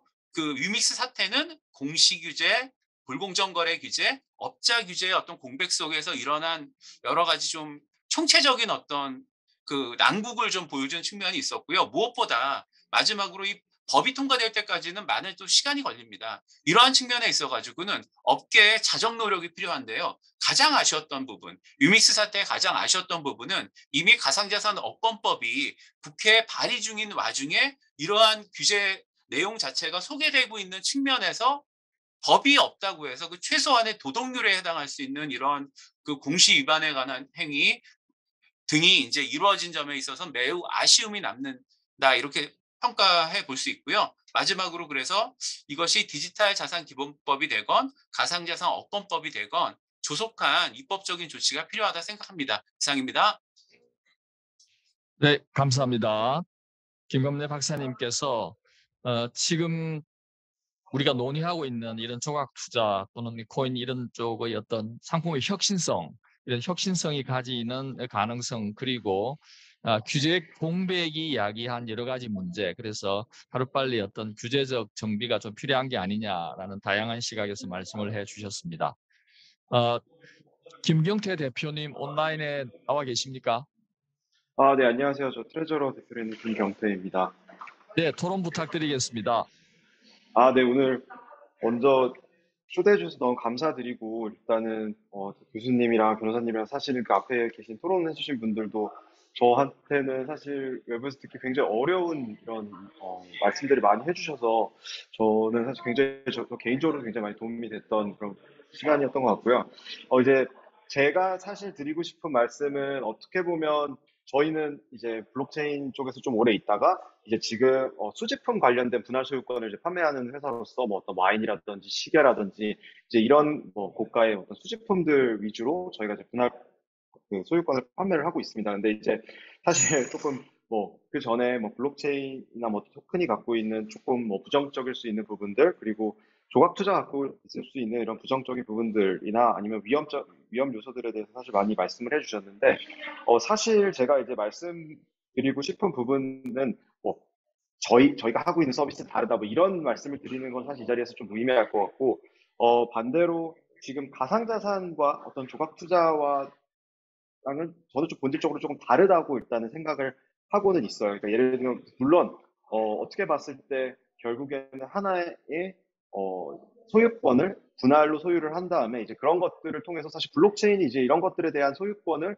공적으로 증명하기에는 굉장히 좋은 어떤 기술의 수단이라고 생각을 하고 있거든요. 그리고 저희 사실 주주로도 한국에서 큰 그 코인 거래소가 이제 주주로 되어 있는데 블록체인 기술과 이제 조각 거래의 기술과 일맥상통하는 부분들은 있지만 그렇다고 해서 조각으로 나눠지는 토큰과 기존의 뭐 ICO나 어떤 이런 부분들에서 했던 토큰과는 좀 다른 부분이 있다. 그렇기 때문에 뭐 예를 들면 단순히 이제 그 어떤 마케팅이나 어떤 제휴를 위해서 또 가치 책정이 되는 것들이 아닌 또 객관적이 있는 가치가 있는 이제 물품에 대해서 소유권에 대한 증명을 블록체인을 활용해서 한다든지 사실은 저희 같은 경우에도 이제 어떤 부분이 가장 다르다고 생각이 드냐면 이제 아까 말씀 주신 것처럼 이제 가상자산 같은 경우에는 예전에 뭐 물론 아닌 케이스도 많았지만 토큰을 주수익 모델 이제 토큰을 팔아서 어떻게 보면 아까 변호사님이 말씀해 주신 것처럼 그런 회사들이 이제 굉장히 많았어요. 근데 이제 그게 큰 회사였냐, 작은 회사였냐에 따라서 얼마나 더 어떤 컴플라이언스 이슈가 있었냐, 그리고 그런 부분들을 더 중요하게 볼 거냐, 사회적으로 어떤 중요도가 있었냐에 따라서 어떻게 보면 그 잣대가 좀 적용이 되는 부분들이 분명히 있는 것 같은데, 결국에는 이제 지금 조각 판매를 하고 있는 굉장히 많은 회사들이 사실은 아직 굉장히 초기 단계인 것 같고, 근데 그럼에도 불구하고 이 회사들은 이 수익률과 아까 말씀해 주셨잖아요. 사실 수익률이 이게 말이 안 된다. 아트앤가이드도 그렇고 소도 그렇고 저희도 사실은 이제 좀 운이 좋게 시계가 굉장히 많이 올라서 지금은 조금 떨어지고 있지만 이제 수익률이 굉장히 높았던 그런 편이긴 한데 이제 이것들을 그냥 단순히 속여서 이제 마케팅에 대한 어떤 가이드라인이라든지 이런 부분들은 이제 무조건 필요하다고 생각을 합니다. 왜냐하면 당연히 뭐 금융상품이라고 이제 보던 보지 않던 어떤 소비자들이나 이제 투자자들을 기만할 수 있는 부분들이 있기 때문에 근데 그럼에도 불구하고 이런 상품들에 대한 어떤 어, 뭐 전문성 아니면 이런 부분에 대한 어떤 수익성들은 회사 입장에서 굉장히 노력을 많이 해야 된다고 생각을 하고 있어요. 왜냐하면 이제 결국에는 이제 그 소비자들, 뭐 투자자들이 선택을 하는 기준들이 이제 플랫폼들을 선택을 하는 기준과 이제 같아질 거라고 생각을 하거든요. 그러니까 예전에 사실은 코인 거래소랑 저희는 굉장히 비슷하다고 생각을 많이 해요. 그래서 예전에 코인 거래소가 한국에 처음 나왔을 때, 뭐 아시겠지만 코인 거래소가 이제 굉장히 많았어요.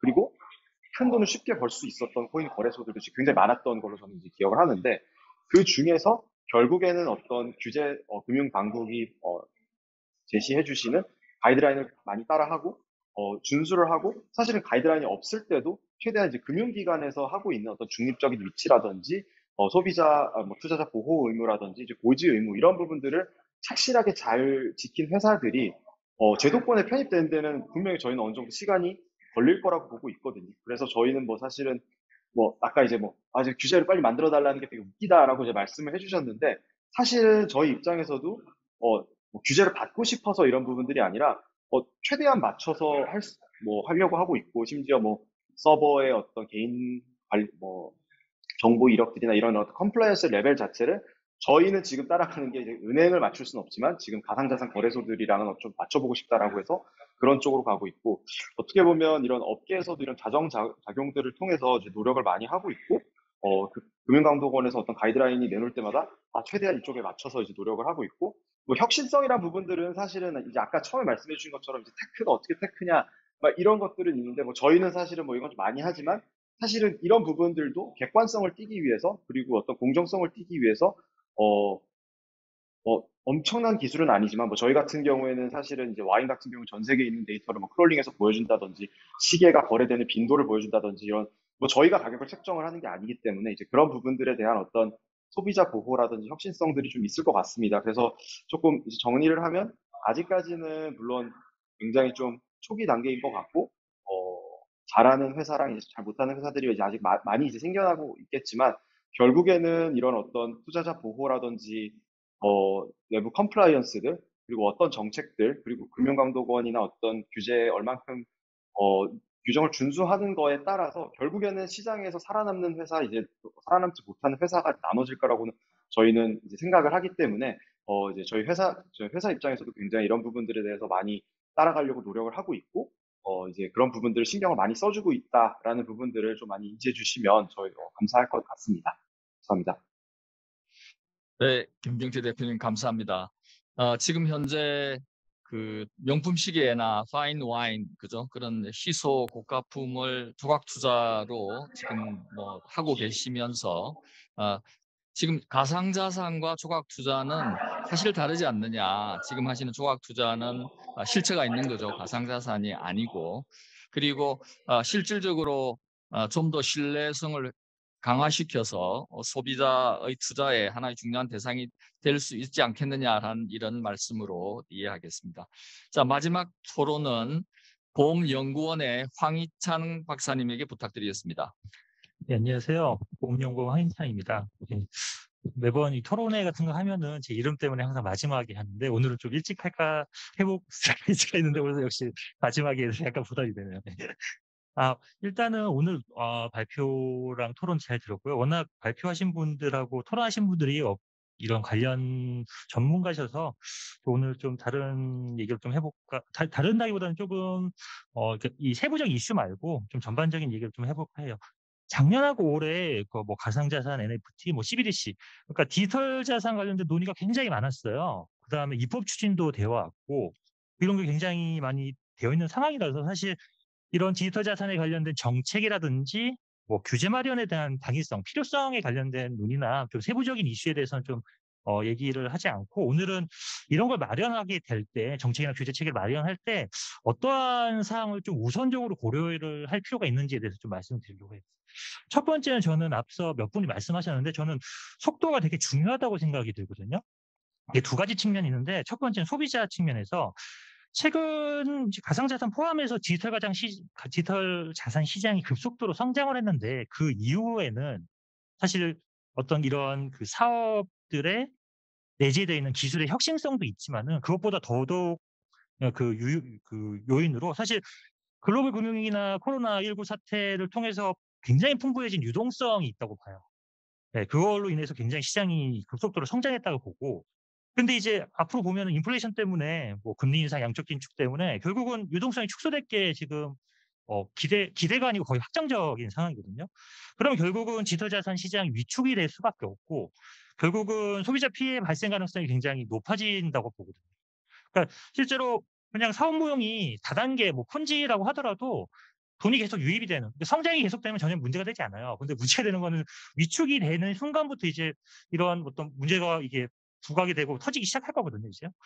그런 상황에 봤을 때 굉장히 이런 뭐 정책이든지 규제 마련, 그러니까 제도권 하에 넣는 거를 굉장히 빠르게 좀 추진할 필요가 있다라는 생각이 들고 두 번째는 좀 산업적인 측면인데 이 전반적인 건 아닌데 일부 산업을 보면은 이게 정책하고 규제 체계가 그러니까 마련이 계속 미뤄질수록 이게 독과점하고 경제력 집중 현상이 굉장히 심화되고 있어서 공정 경쟁 환경이 굉장히 훼손이 되고 있는 것 같아요. 그러니까 제도 개선이 이제 어떻게 보면은 이제 제도를 마련할 때 제도권 하에 넣을 때 굉장히 좀 다양한 이슈를 다 커버할 수 있고 완벽하게 합의할 수 있는 굉장히 어떻게 보면 좀 더 완벽한 법을 만들어서 추진할 수도 있는데 그렇게 되면 굉장히 시간이 늦어질 것 같거든요.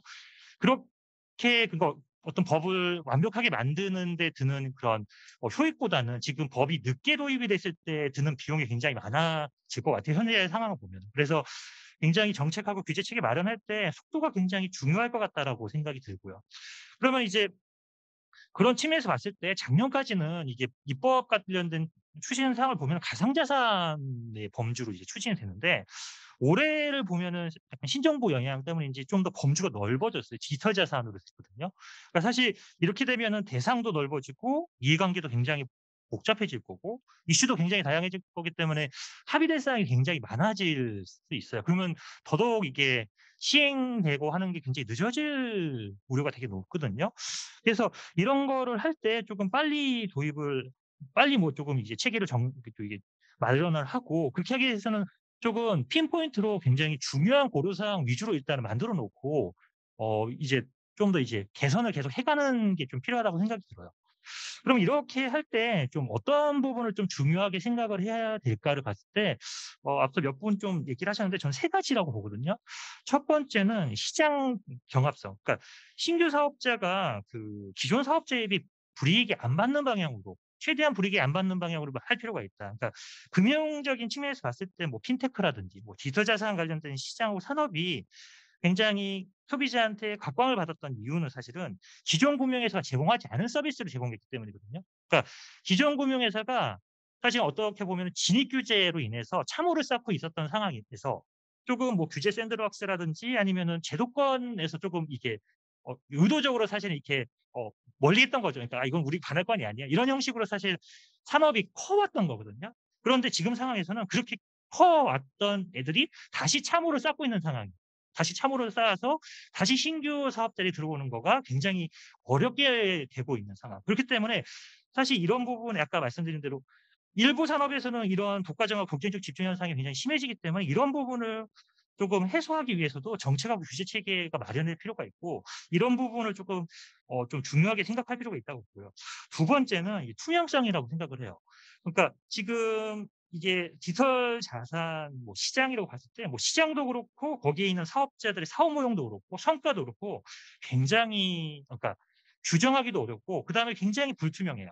그러니까 만약에 이런 시장하고 사업자들을 법규로 규정을 하고 규율하기 쉬운 사업이면은 사실은 제가 봤을 때는 시장 규율이 그렇게 중요하지 않기 때문에 투명성이 많이 요구를 안 해도 사실 큰 문제가 없다라고 생각이 되는데 반면 이런 시장하고 산업은 법규 규정으로 굉장히 규정하기도 어렵고 규율하기도 어려우면은 굉장히 시장 규율이 굉장히 중요한 산업이라고 생각이 들거든요. 그렇게 되기 그러면 시장 규율을 어떻게 해야 되느냐?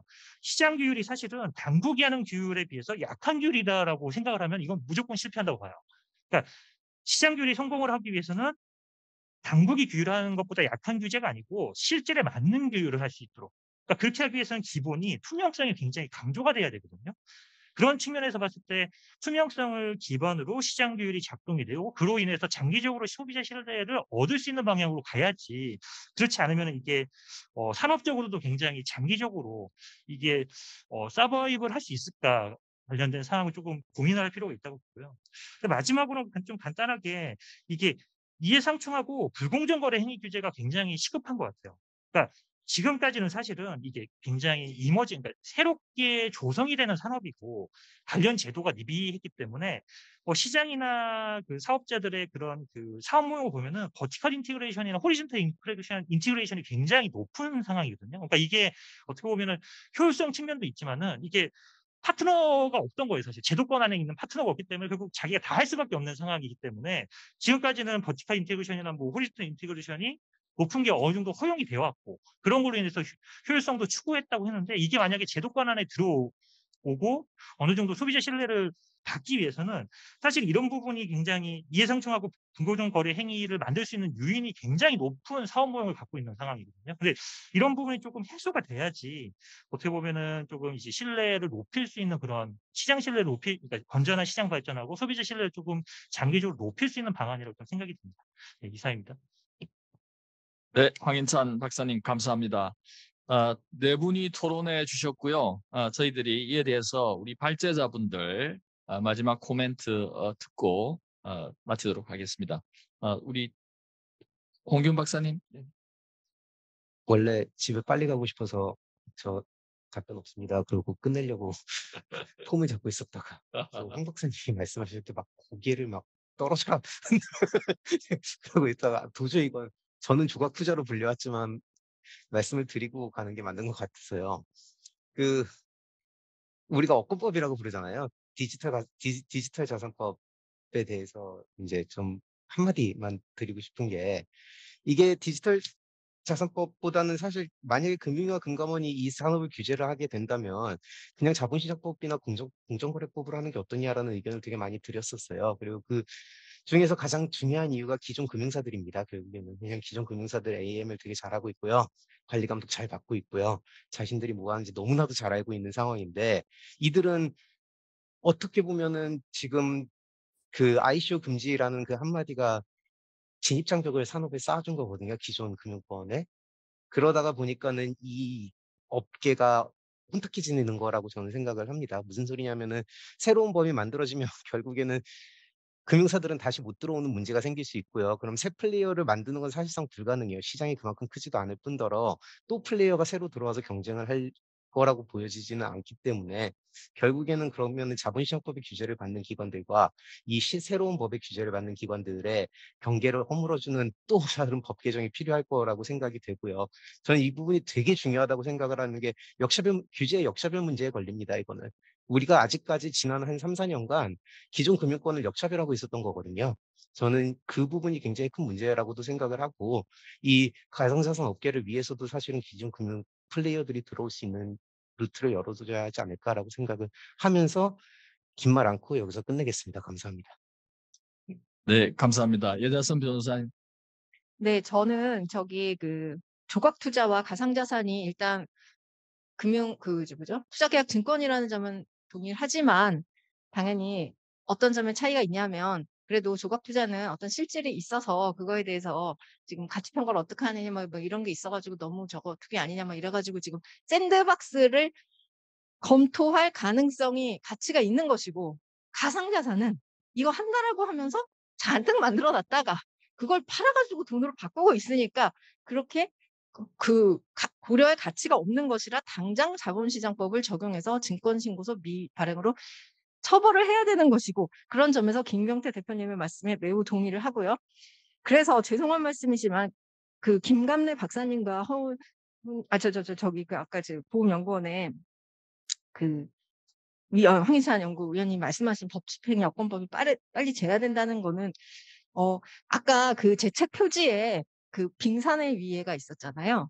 그 업자들이 지금 그게 아니라 지금 벌써 이미 처벌이 돼야 되는 것인데 법이 없어서 못하는 것처럼 하면서 뭘 빨리 만들어 달라 그래서 뭐 법을 조금 만드는 신용을 하면 이제 시간이 끌어지고 또 법을 빨리 오히려 만들어 버리면 이런 행위가 굳어지는 것이라 큰 문제라고 생각합니다. 즉 저희가 지금 논의해야 될 거는 공시를 깜깜이 매도라고 하는데 원래 그거는 팔려고 하는 비즈니스예요. 그러면 내가 이제 앞으로 한 달에 몇 개씩 팔겠습니다라고 공시를 하면 되는 건가요?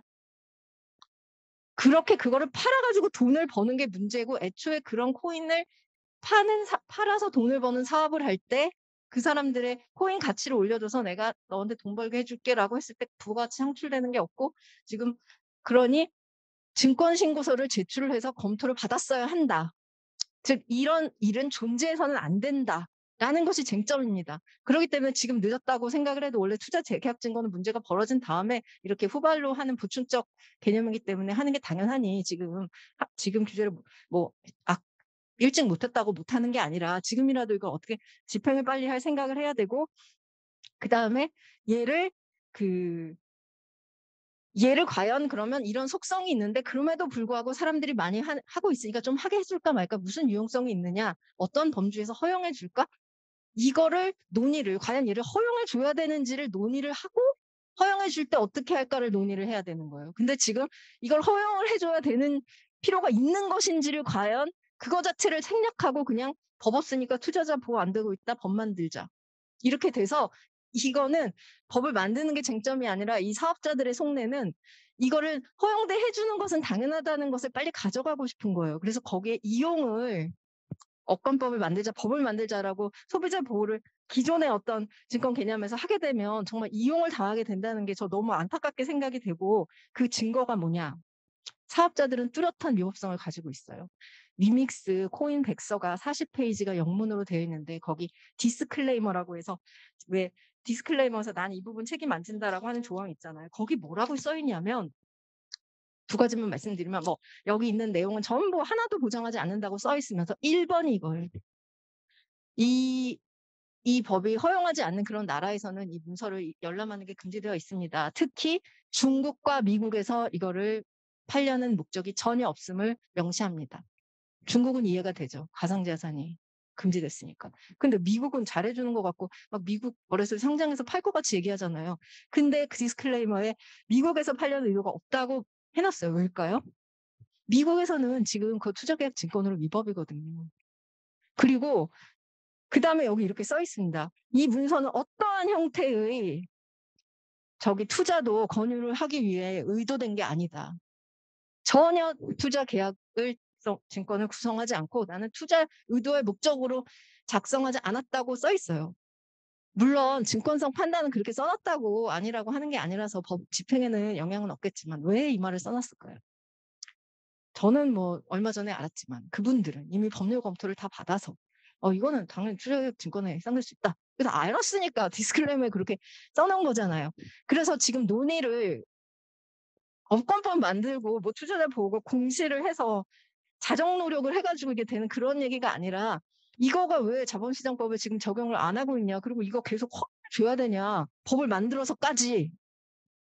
그거를 논의를 해야 되고 홍기훈 교수님이 말씀하신 것처럼 그래서 자본시장법을 적용해야 되는 거고 그 범주 내에서 어떤 유용성이 있거나 좀 재미나 이런 게 있을 때 그거는 도박도 좀 허용하잖아요. 카지노 같은 것도. 그럴 때는 저걸 해야 되는 거죠. 금융기관 같은 애들끼리도 할 수 있게 해줘가지고 그 반에서 예외를 만들어서 할 수 있게 해줘야 된다. 그 말씀을 드립니다. 왜 제가 이렇게 말을 하냐. 저만 코인 안 사면 그만이지만은 이거는 투자자 보호는 코인을 하는 사람이 투자자 보호가 문제가 아니에요. 그건 아까 홍기훈 교수님 말씀하신 것처럼 그 사람들은 사실 별로 존재하지 않아요. 그냥 혹시나 해서 좀 돈 넣어보고 투기성이 높다는 거 알고 있기 때문에. 그런데 이걸 안 하는 사람이 문제예요. 이걸 안 하는 사람들이 피해가 돌아오고 왜냐하면 투자자들이 조금 돈을 잃는 게 문제가 아니라 투자자들이 조금씩 잃는 돈은 누구에게 다 모일까요? 그 사람들이 얼마나 많은 돈을 빠른 시간 내에 쉽게 버는지를 한번 생각해 보세요. 그렇기 때문에 그거는 경제에 영향을 엄청 미치고 있어요. 제가 코인을 안 하는 그래서 이거를 그 관점에서 논의를 해야 되고 투자계약 증권은 그러라고 만들어 놓은 거잖아요. 이런 사태 하라고 만들어 놨는데 그건 안 하고 지금 뭐 하면서 규제 공백권 공고를 하니까 제가 너무 이렇게 목소리 높인 것 같은데 제 책에 좀 자세히 써 있으니까 책도 좀 구입해 주시고 뭐 그러해 주시라는 말씀을 드리며 그럼 네, 마치겠습니다. 네, 감사합니다. 예 변호사님, 아까 그 원래 발제하실 때보다 요번에 훨씬 텐션이 아주 좋으셨어요. 저희들 모두에게 코인에 대한 투자, 오늘 뭐 많은 논의가 있었지만 사실은 코인에 대해서는 특히 이제 가상자산에 대해서는 좀 더 엄격하게 여러분들이 좀 보셔야 되는 게 아니냐라는 것들이 오늘 많이 논의가 된 것 같고요. 그러니까 지금 조각 투자보다 실체가 없고 실질적으로 지금 돈을 버는 사람들이 사실은 거의 소비자를 약간은 소비자의 생각과 전혀 정보 비대칭 상에서 하는 행위가 있지 않느냐라고 굉장히 걱정하시는 모습. 제가 느끼는 하나의 관점은 황인찬 박사님 말씀해 주신 것에 상당히 일치가 되는데요. 우리가 왜 이에 관련된 규제, 적어도 소비자에 대한 경고를 좀 빨리 하지 못했을까라는 거는 좀 아쉬움이 있는 것 같아요. 이제 이게 많은 경우에 법이 없어서 우리가 하지 못했다라고 얘기하지만 법이 없어도 금융감독원은 금융 소비자 보호를 하는 곳이니까 충분히 이것보다는 더 빨리 소비자 경고를 할 수는 있지 않았을까. 그리고 정부가 법이 없다고 그러면 우리가 새로운 상품이 나왔을 때 물론 혁신성이 있다고 하나 이에 대한 우리 소비자 경고를 좀 빨리 해주었으면 좋았을 것 같다는 생각이 들고요. 그래서 앞으로 오늘 뭐 공청회가 아니고 오늘 저희 세미나를 통해서 이 내용이 조금 더 퍼지고 그리고 금융 소비자가 보다 더 정보가 좀 대칭된 관계에서 판단하고 행위를 하고 당국도 좀 적극적으로 소비자 보호에 좀 임해 주셨으면 좋겠습니다. 자, 오늘 시간이 조금 지났는데요. 자, 이것으로 제28회 보험연구원 산학 세미나를 마치도록 하겠습니다. 감사합니다. 예, 수고하셨습니다.